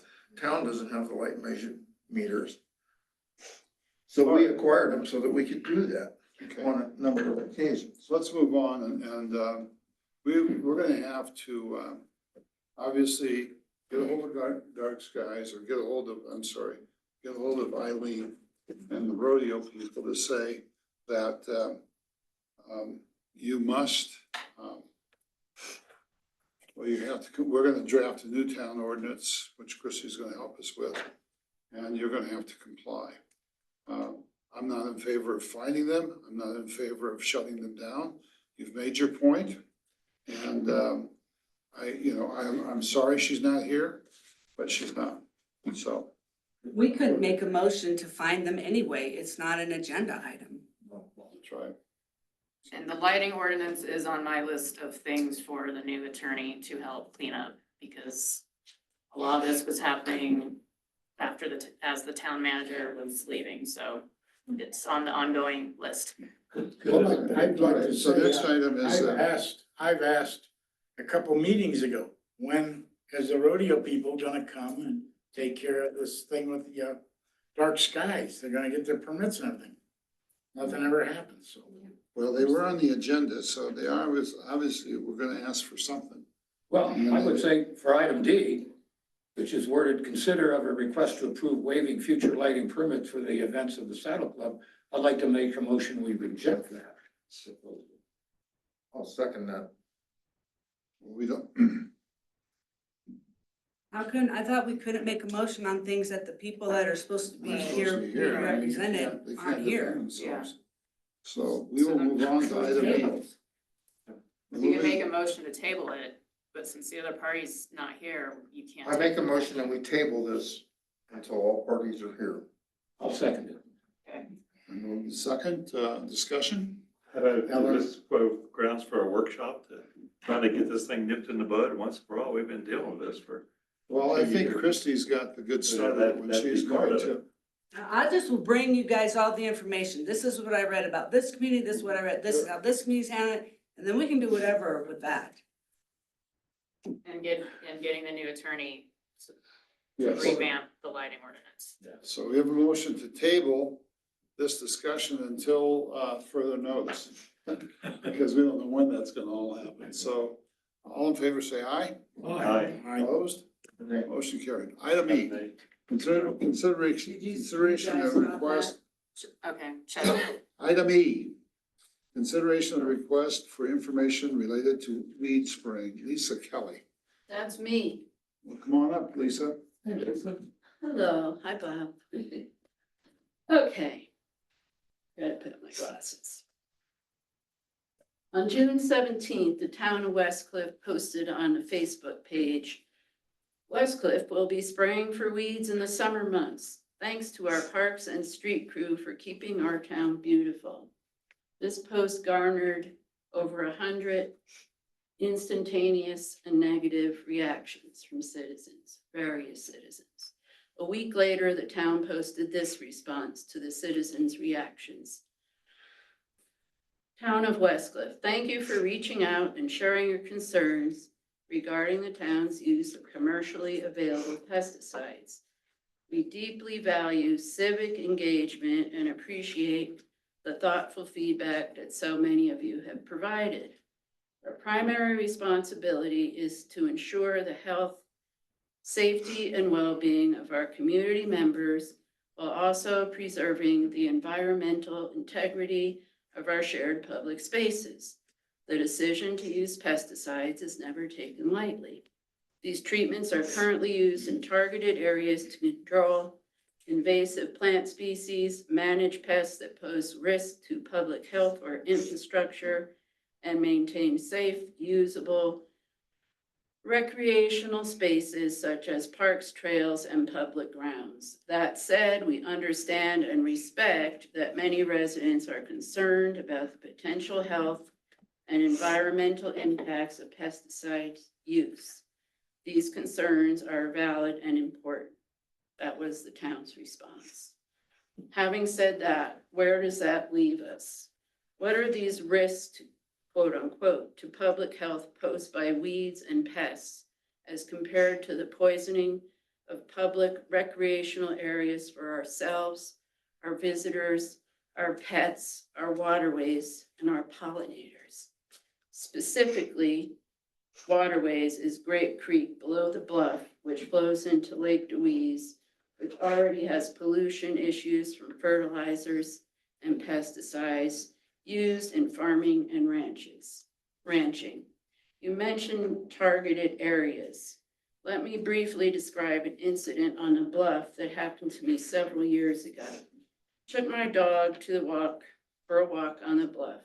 Saw a parks worker riding his ATV with a tank spraying the entire bluff. I waved him over, told him to stop. I asked what he was spraying for. Weeds, he said. I specifically asked for the chemical he was using. He gave me the name and assured me it was harmless and would be washed away and not active after the first rain. Well, I immediately went home, washed off my dog, my shoes, my car, everything, looked up that chemical, and it had quite a long half-life and quite a few warnings for pets and humans. Also, that day there were no flags put out for spraying pesticide. Everybody goes there. It's the first thing they do when they hit town. I asked, why are there no flags? No response. I wrote a huge, angry editorial to the paper. That was a couple of years ago. And shortly thereafter, the town did get some flags. But I drove by the next afternoon. There were still no flags. It's just unconscionable. So what assurances are there that this will not happen again? In this day and age, public disclosure is of paramount importance. If we cannot work together to find a more natural, holistic solution to weed control, the bare minimum of posting what chemicals on what day are being applied and appropriate warning flags and notifications being placed so people can research the harmful effects of said pesticide and stay away from the area. When you mention targeted areas, does this mean still spraying the entire lawn of the bluff and other parks, or will there be spot applications? Okay, this may sound naive, but in some comments following the Facebook post, people had offered to volunteer to somehow remove these spot offending weeds, either by digging or a natural solution. Would the parks folks point out these terrible weeds? Could we get a volunteer corps to go out and remove them? Or is the spraying just a general widespread weed killer covering all the grass that targets certain weeds? I'd like to read a selection of comments posted on the town page reflecting, I think you've made your point, well made, well, and I don't want to cut you off, but I'd like Neil to respond. oh, is that you? Hi, Neil. Hello. Hello. And Mike is online. Mike is online too. So it's our duty to keep noxious weeds and weeds that present health problems such as stickers, you know, that get into your feet. You're walking in the park with your bare feet and the kids are out there playing in and stuff. We take everyone's health and our own, because our kids and grandkids are playing in it too, at a high priority. We do not do it every day. We only do it twice a year as recommended by our fertilizer specialist. And we use chemicals that are designed to be added to the fertilizer, weed and feed from ACE for an example. And that is supposed to be applied in the spring to help control weeds. The product you saw 2 years ago, you Several. sprayed with the tank is a liquid formula. It's supposed to be utilized on the entire lawn to control all kinds of different weeds and noxious problems. It is used and mixed appropriately according to the label. We do put out flags when we spray, which again is Finally. only 2 years, you know, every once a year is all that is liquid stuff is supposed to be used. And we don't do it. The precautions is we can't do it in the windy days. We can't do it when it's gonna rain within 24 hours or 12 hours, I'm sorry. And we can't do it if it's in a watershed area such as curb and gutter. We don't do it near curb and gutter. We do it where it soaks into the ground. And our sprinkler system waters that every night. So that chemical is getting washed every day back into the ground so the weeds soak it up. And that's what the product is designed to do. Does it go in Great Creek? No, ma'am? So are you saying this only happens twice a year, Yes, ma'am? spring and? Have you already done it this year? We have When was that? in the spring and March. March or April. When would the next one be, do you think? But we're supposed to be doing it this month. Could you possibly post that on the Town of Westcliff page? We could try to post it on the West Cliff That would be town good, page. just so people don't go down there with their family and see the flags and.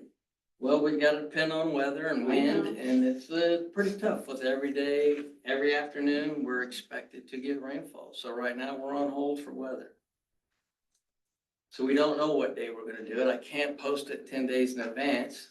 Right, but could you let someone here? Like, we're gonna spray today, can you please put that on our Facebook page? And then if the weather rolls in, we do another post saying it's canceled. Well, How many people, I don't do Facebook. I wouldn't know anything about it. Not everybody does. well, I think Probably have enough. it's more popular than somebody going to the Town of Westcliff website. Because immediately there were over 100 responses to the spray. Well, let me ask you this. We've started using weed and feed, and that has done a remarkable job, I think, of killing weeds, although it's supposed to kill dandelions and hermit park. But that's the Excuse me, bees' first food. I'm sorry? That's the bees' first food is dandelions. Anyway, so it's supposed to kill dandelions. I'm not sure it does, or whatever. But it's done a great job. We had the festival there in the Bluff Park, this last week, and the grass was thick. And, it got beat down pretty good by all the people walking on it, but I think it's gonna come back pretty good. There are some weeds, and I notice those weeds in that park. I walk our parks every once a month. And, I mean, you could dig them out, you could have a crew of people walking all over the grass to try to dig out a weed. How else would you suggest we control it besides a volunteer force to dig them out or spraying them? Which probably wouldn't happen, Yeah. So, seeing how many people are here with me tonight. well, I guess what you really want to know is if you can, be notified. Yes, Okay. because if it's gonna go ahead anyway, yes, some notification would be good.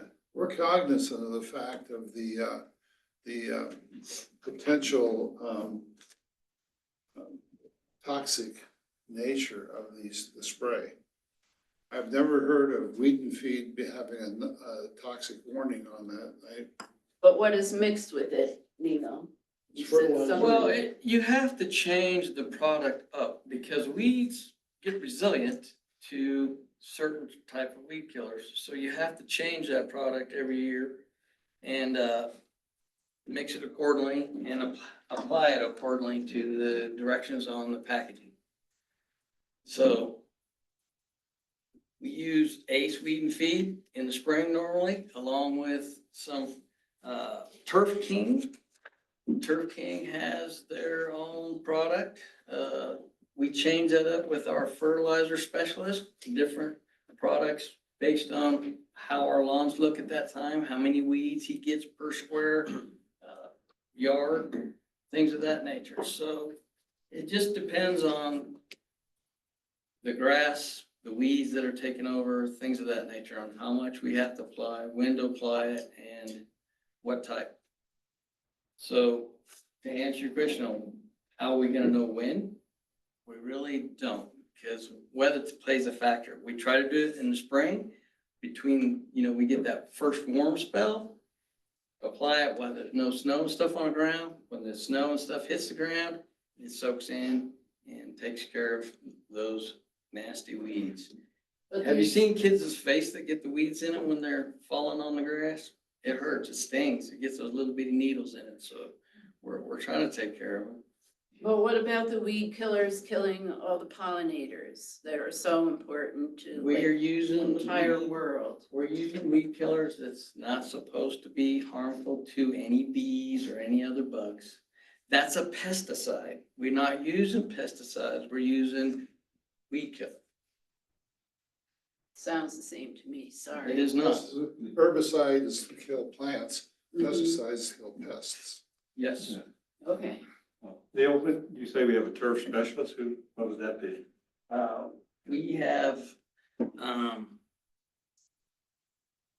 have his name right here.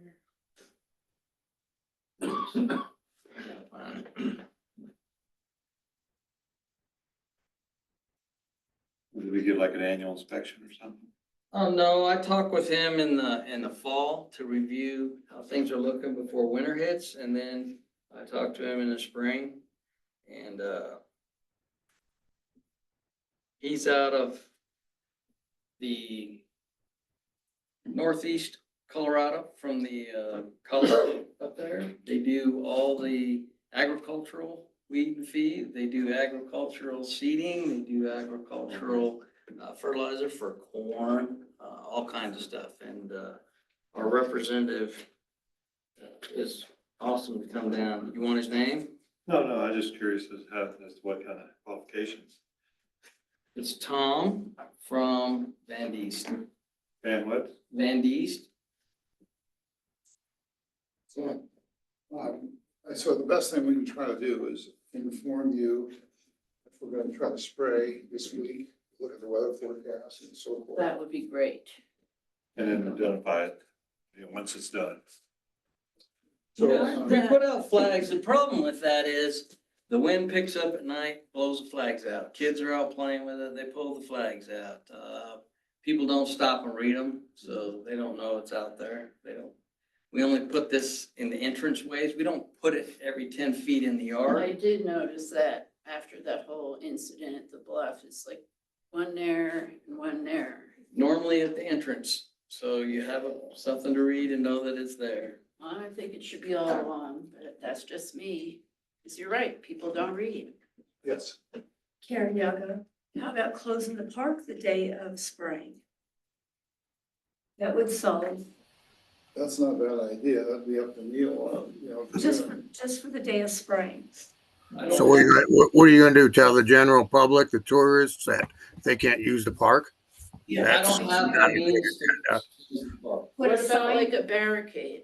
I don't have barricades to put a close. sign off. up saying park closed. We have several other parks that can be utilized. We usually, when we can spray one, we spray them all. Oh, okay. Same day kind of deal? Yes, ma'am. Oh, okay. What if we just put a sign at the entrance, sort of like when we have to do a liquor, like when someone's getting a liquor permit that is big like that and just says, you know, notice the weeds are being sprayed today. What if somebody's reserved the park that day or the bluff or whatever? I mean, this time of the year, Yeah. people are paying money to use the park. If they have an event later on that night A wedding? and we're closing the whole park, I'm not saying close it, I'm We've saying already just put taken a our sign money. up that says that they're spraying weeds Yeah, today or you- something. You primarily do this, the spraying for the weeds, is it just in the spring and the fall? Yes, ma'am. And not constantly throughout the whole year? Correct. Well, in March, there's not a lot of people down there using the park. March and April, depends on when we get that warm spell. Right.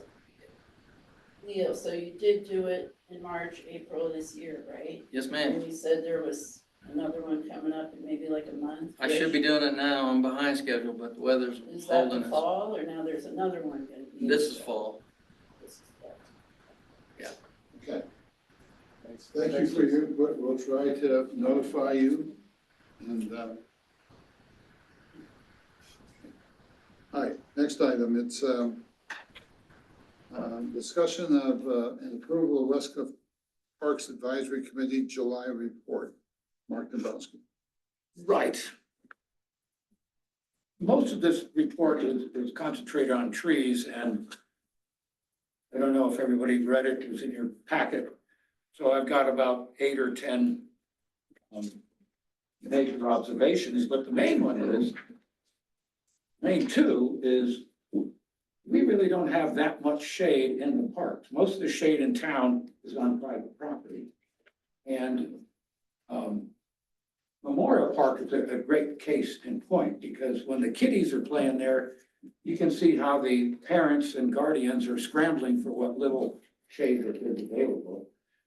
The other major item is that we're losing trees. And Just Price is a good example, but some of the trees in Memorial are dying as well. And from my knowledge in the past, parks that want to keep trees going have to continually plant new ones as the middle-aged ones get older, and, you know, getting older has its problems. I have a heart procedure tomorrow, so I know what I'm talking about.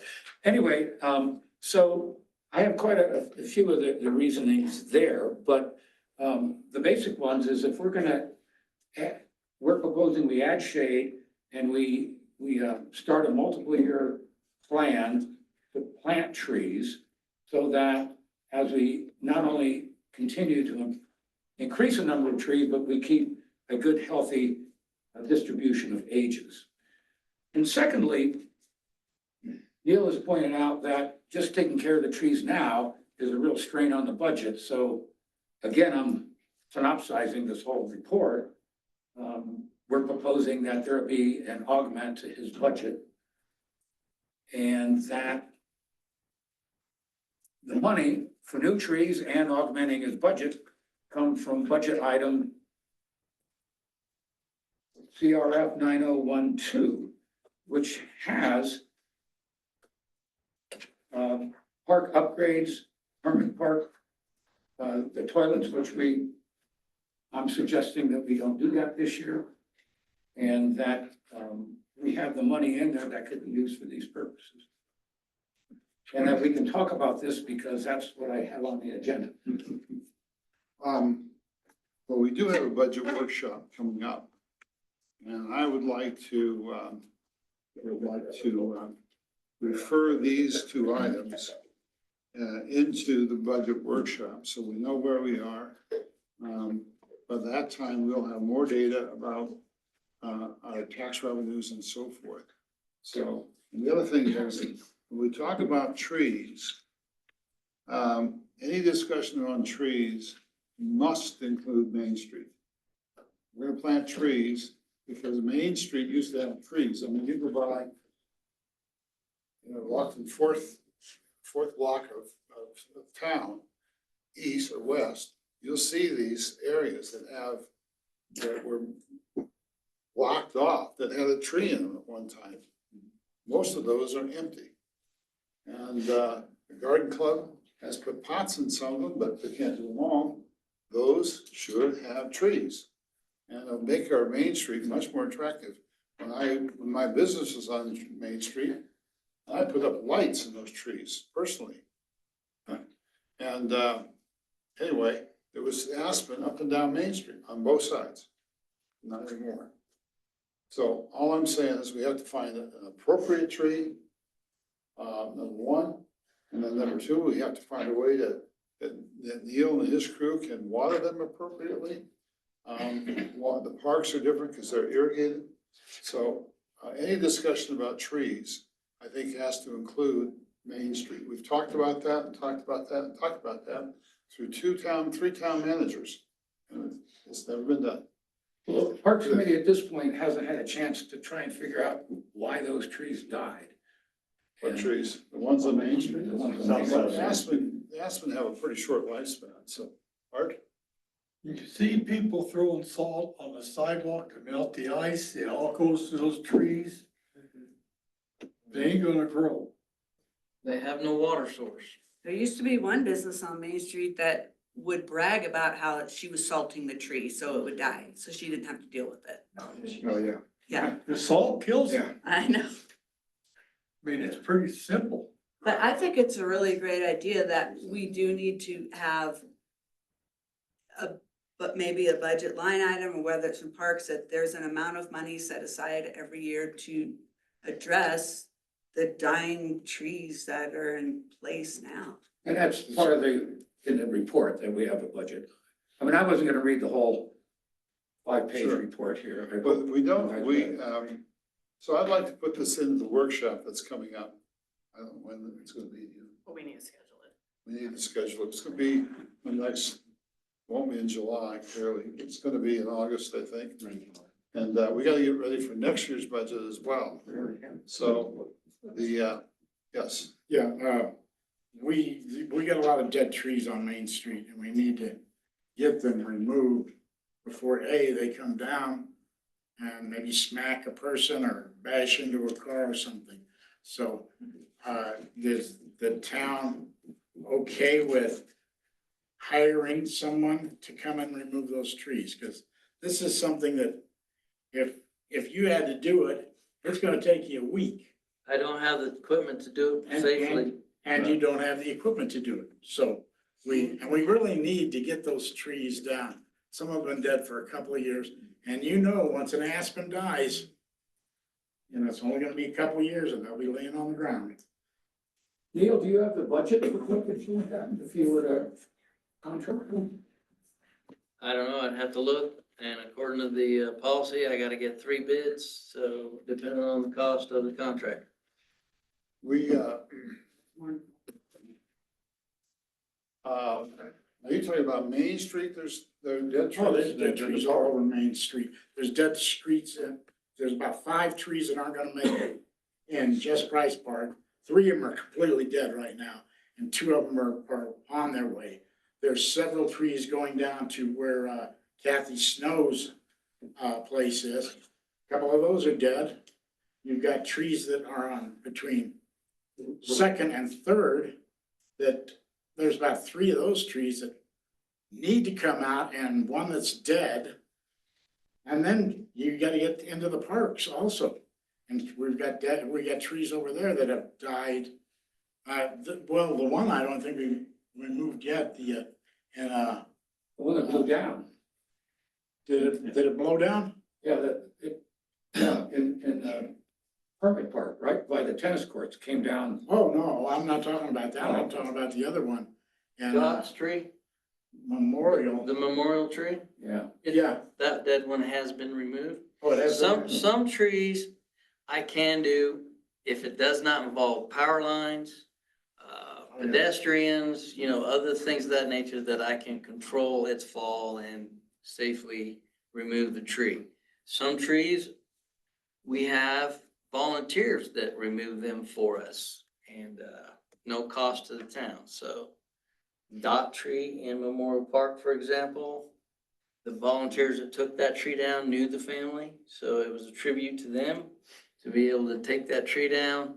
And there's, That's okay. That's like a big liability, I don't think. Well, Randy, I think you make a good point. The cost of this and the numbers of them, I guess Neil will have to come up with, a budget and, where those trees are. But, again, that should go in, we're gonna have to amend our budget. some towns have an arborist who go around and label each tree as a number. Know how old it is, how much water it's getting, if it's got any diseases, when it needs removed, and when its lifespan will be expected. Actually, that's in the report. Right. Request for an arborist. We had an arborist from Canyon City, and he came up, and, we asked him for a proposal, and we never heard from him. Yeah. So I Well, guess we. I think Caleb guy now. Pardon me? We've got a local guy now. Wise Tree Service. Yeah, that's right. That's one off the top of my head. So we could ask him too. I think Paul was, with Mark and the committee, we've established a pretty darn good, parks, advisory committee, correct? Okay, so I think what you're asking is that it sounds like out of this existing budget, you're saying maybe transfer something over to give them the tools to go ahead and get it going now and start to plan, clean up what's dead, right? Get that done. And so, am I correct? I think let's rely on them. We can discuss this all day, but the thing is they're the ones that we've allotted or assigned the responsibilities to. And let's let them do what we're not paying them to do. They're doing it voluntarily. And we can wait till next year to replace them, because it is getting later in the year. Well, they gotta be replaced in the fall usually. It's the best time to plant trees. Well, Christie. Well, that's an incorrect statement. The late fall is not always the best time. If you go too late, they'll go dormant and they won't have a chance to get water. It regrows. Anyway, let them, they don't. I thought that, I know we have to amend the budget and we were waiting to get this, this complete business solution and then also waiting on the attorney fees. But I thought that when we kind of did an initial amendment, we had taken out money because we didn't really feel we had the money, but maybe. Well, this year, Christie, we haven't done an amendment. We just had a workshop. No, we had that workshop where we kind of discussed. We can't make a decision. Right, no, we didn't make a decision, but I'm just saying, we had discussed it and everything was hinging on this internet stuff or complete business solutions and the attorney, and then we kind of were gonna have a little better idea of what we had left and what we could do with We this. had that, the attorney, we had made a commitment to, help Brown Mountain out with those ponds. I think that was $10,000, my memory is.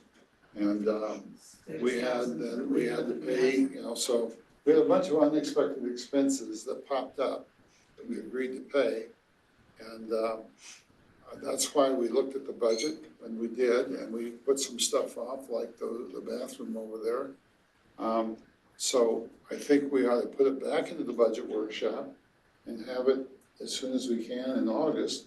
Yeah, I mean, I basically have a working draft of just what we talk about, we talk about taking something out, I do that, but then I have another draft leaving it in. I mean, you're right, nothing's decided at workshops, but there was the discussion of pushing trees in the bathrooms to next year, I mean, like Christie said. again, I didn't try to read this whole thing into the record. I'm hoping the board had read it.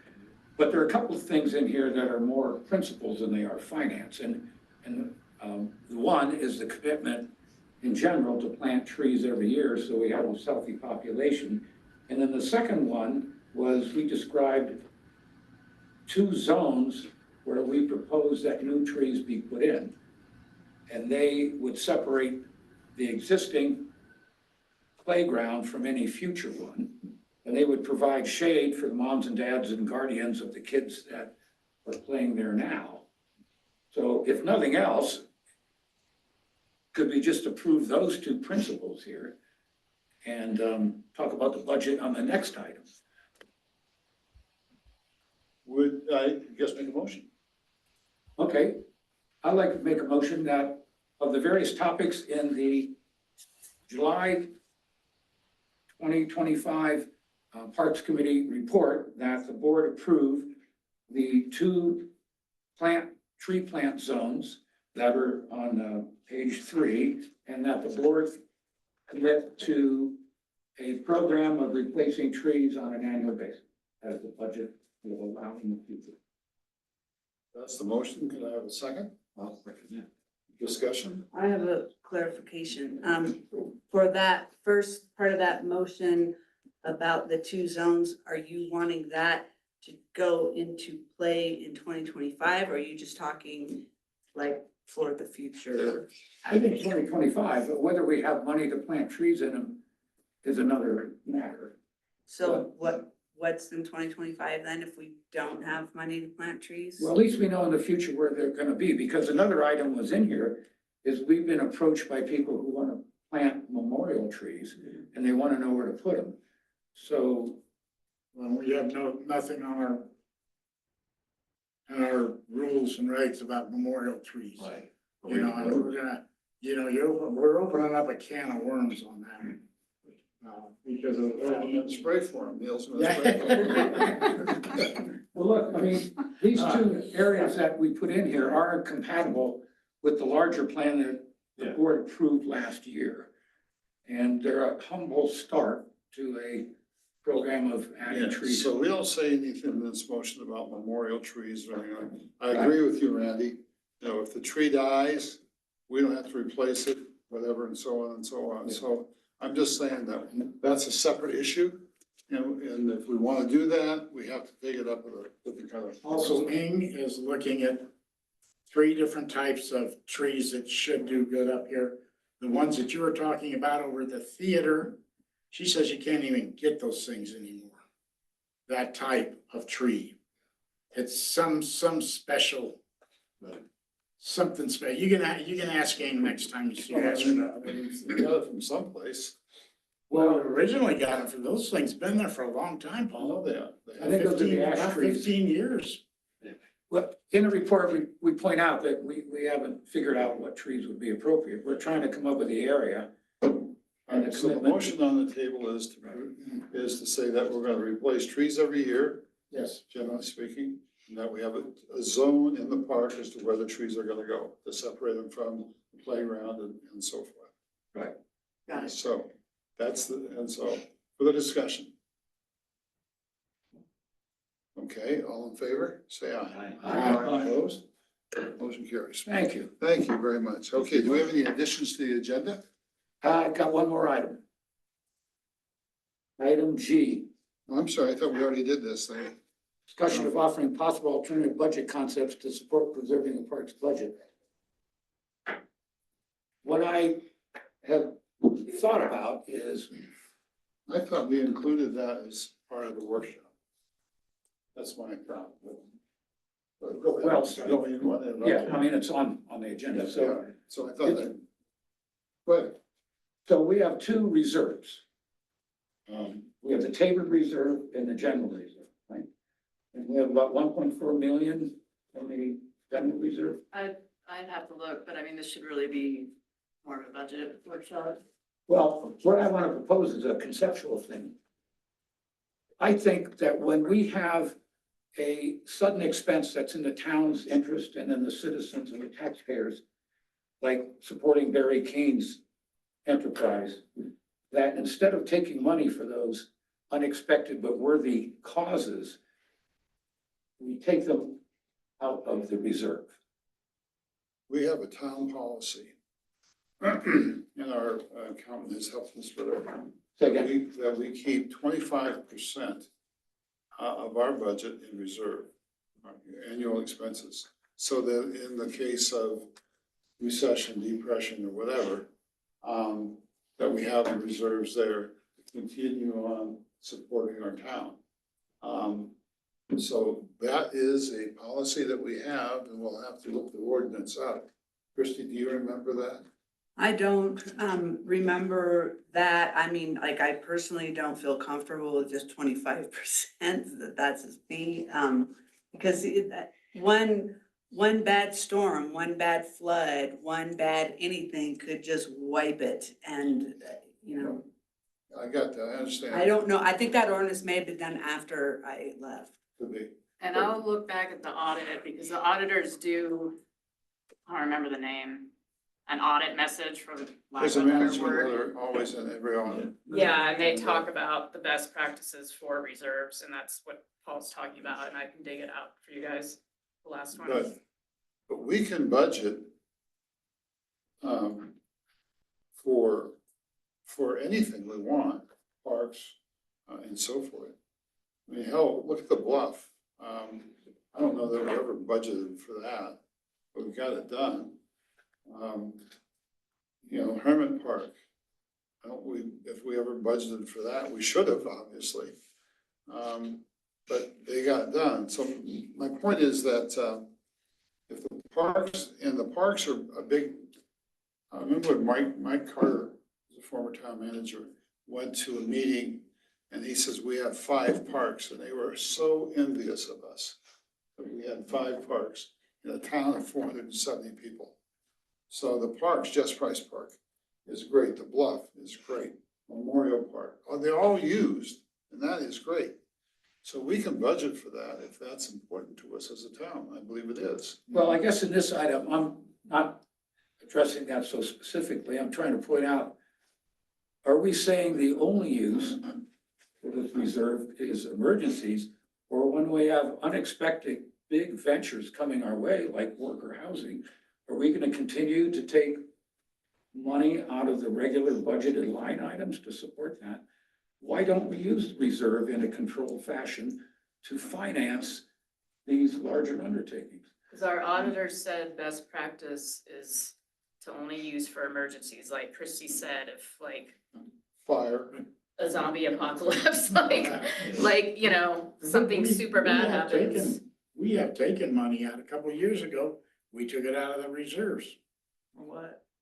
I don't remember. It was about 3 years ago. There was something to do with the reserves, and we used money. We had something happen and we had to take it out of the reserves. I don't remember the specifics on, but we did do it. I can remember touch base with our auditors and Yeah. get And you really, clarification and to make another thing too, you really can't go touching Tabor. Well, no. that's the little Tabor. reserve. You got the big reserve.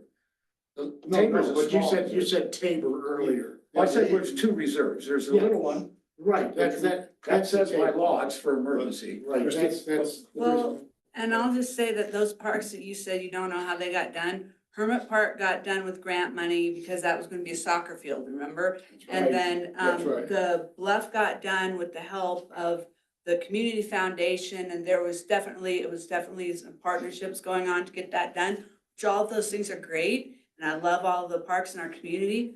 The problem is, then we have to maintain them, Mhm. and they're expensive, and we do need to budget. Maybe we have to budget more for parks or something in that vein, because we don't want them to go away, but Well, I guess expensive. Chrissy, I guess I regret the way I worded G. Because it says to support preserving the park's budget. I guess having to get this stuff in early sometimes is pretty tough. We gotta be ahead. But I guess my question is, as our enterprise keeps going for worker housing, there's gonna be a lot of situations that may well come up with matching money or who knows, putting roads in and all that. Are we gonna take it out of line items all the time? Well, the matching money for the sewer water system, we budgeted for that. So we knew that was coming, that was on the horizon, so we budgeted for that. And it was our contribution of what that estimated cost was. So, I hope workforce housing, I mean, we're going down that road. Hopefully, I'm not gonna say that, anyway, hopefully that we can get private investors to look at investing in what we're trying to do. So we'll just have to see. I don't think, we got a grant to put the infrastructure in for water and sewer, and we had to contribute to that.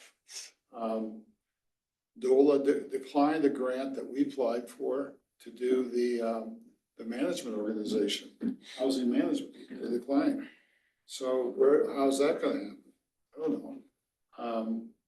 But there could be other grants coming on. DOLA's, their money is changing, what their source of funds is changing. And so they may not have as much money. So obviously planning is a big part of it, which we did for the infrastructure, the water and sewer. Then we have to come up with what's next on the list. Well, housing is obviously it, who wants to get involved? And there's a lot of different programs that the federal government and state government has for investors to get involved, so they get a lot of nice tax breaks and so on and so forth. So I don't ever intend for this town to have to put any more money into that. I truly don't. Maybe we'll have to, I don't know. You've got power, who pays for power? Right. Coming into the site. Streets, we have one street going in, and Neil's taking great care of it. And do we surface it? Well, we surface streets every year. So is he gonna put that on his schedule to surface streets? That's a town street. So that would be a budget item that we do in Neil's budget. But power, that's a service that Black Hills would provide. Of course, they want money for it. They know how to charge. Anyway, so does Round Mountain. Anyway, so there's a lot of steps in the process. Bob and I are working on this together.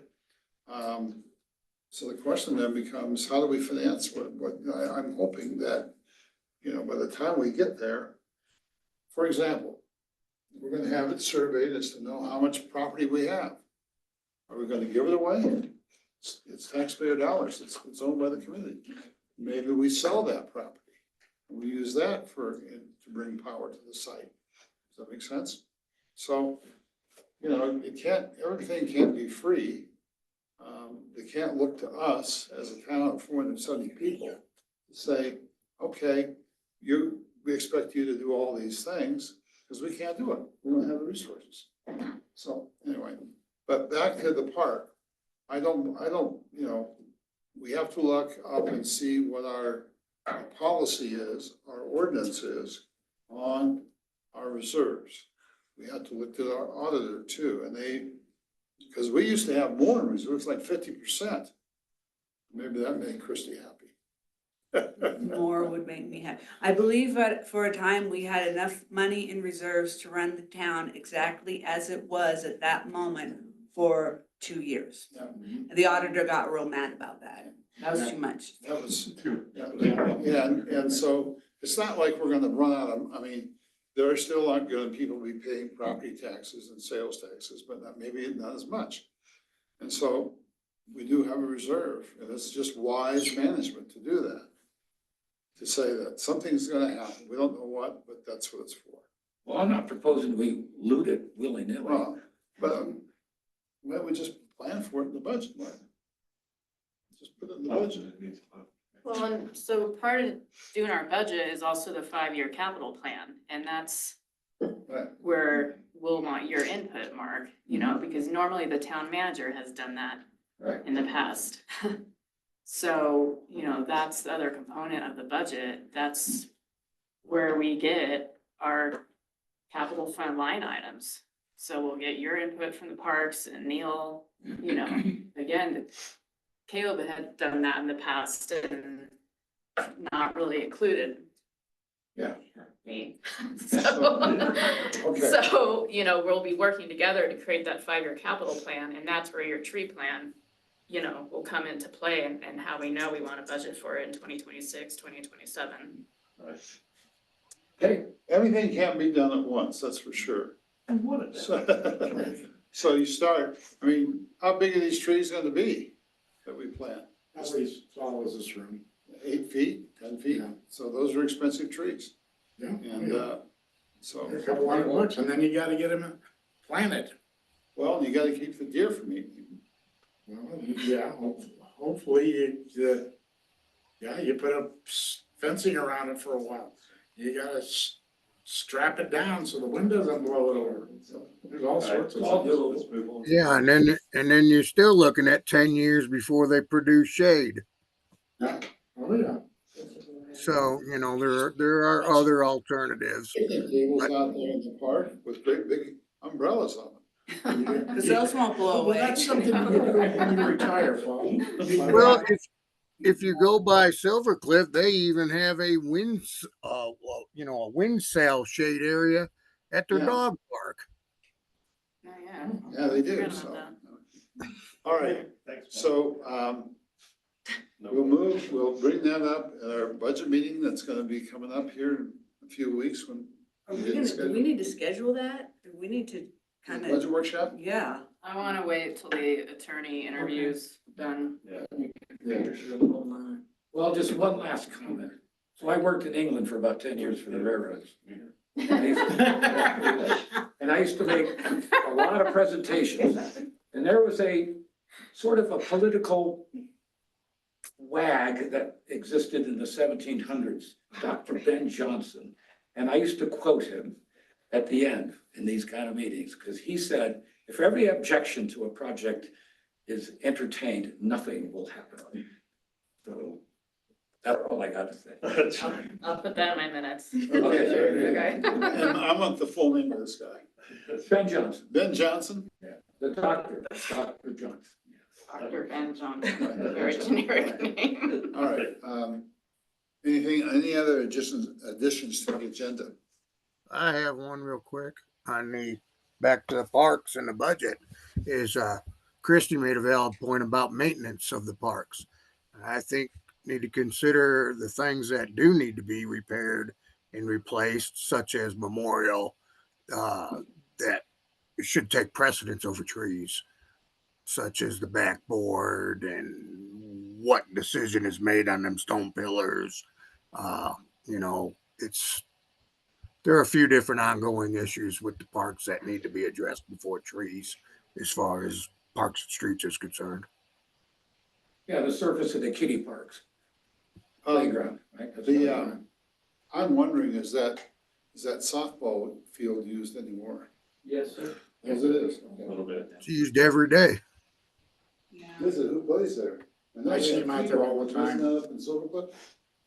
The kids, the youth baseball plays up in Silver Cliff and they actually travel.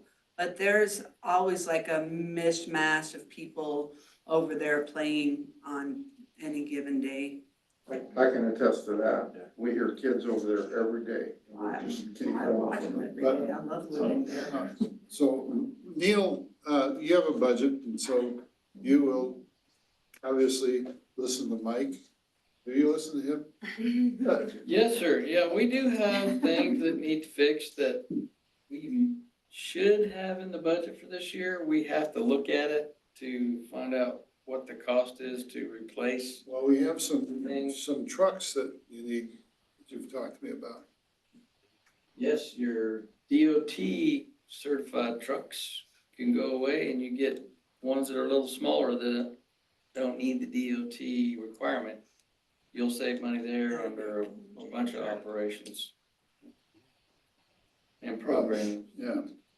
By the way, that young Boy Scout, he was gonna do something to the arched entrance. Did he ever get that done? Not yet. Not yet. Not yet. Just was approved last month. Just approved it last month. Yeah. Yeah, well, I mean, doesn't have to, you can start. Well, they needed the approved minutes, so you guys just approve those minutes tonight. And then I'm gonna send them to Lincoln's dad tomorrow. Okay. So that's where that is. Okay, very good. Anything else to come up before, for the good of the group? Oh, well, I just had, a couple things. One, you had mentioned it, but I don't know if everybody caught it. Barry King, when he came to us last month and asked for that money, because he wants that grant, he didn't get it. And then I did go to the park in Salida, like I said I would, and looked at the height and what the materials were on the ground. And I looked like a crazy old lady because I was out there like taking pictures and I was picking up the ground cover and putting it in my pocket. And so I've got all that and I wanted to reach out maybe to Christy Dune at the city of Salida and ask her, you know, what they had to do to get approved if their park is in compliance with SRSA, because they have an area that's like a climbing wall. And those rocks go back like this, and there's like hardly anything on the ground there. It's like, it would hurt a little bit if those kids fell, but they're not in bubble wrap. I've taken my nieces and nephews there, and so I'll continue to kind of look into that too. If that's okay. Okay, yeah. As far as, you know, the ground. Yeah, stuff like because you- it was like, maybe Neil said, well, they're gonna say we have to do the rubber and that's really expensive. And I'm like, I don't think there's rubber in Salida. So I don't know, maybe they're not in compliance in Salida, but I thought I would try to find out. And I saw a bunch of gravel and playgrounds when I was Yeah, we doing my went- traveling, so, Yeah. you know, so. We went and looked at the park after you talked about it the other day, and what we measured, 94 inches or 104 inches is the highest thing. Yeah, it's not, and the one in Salida is higher and they just have the wood, not wood chips, but they're like the manufactured chips, I guess. It's not like you go and chip Bark up. chips, probably. Do what? Bark chips, probably. They're like, they look very man-made. They are, they synthetic. Yeah, synthetic, that was. the Is word. that what the school did in there, new in there next to the street? It's That's expensive. blue, that blue stuff?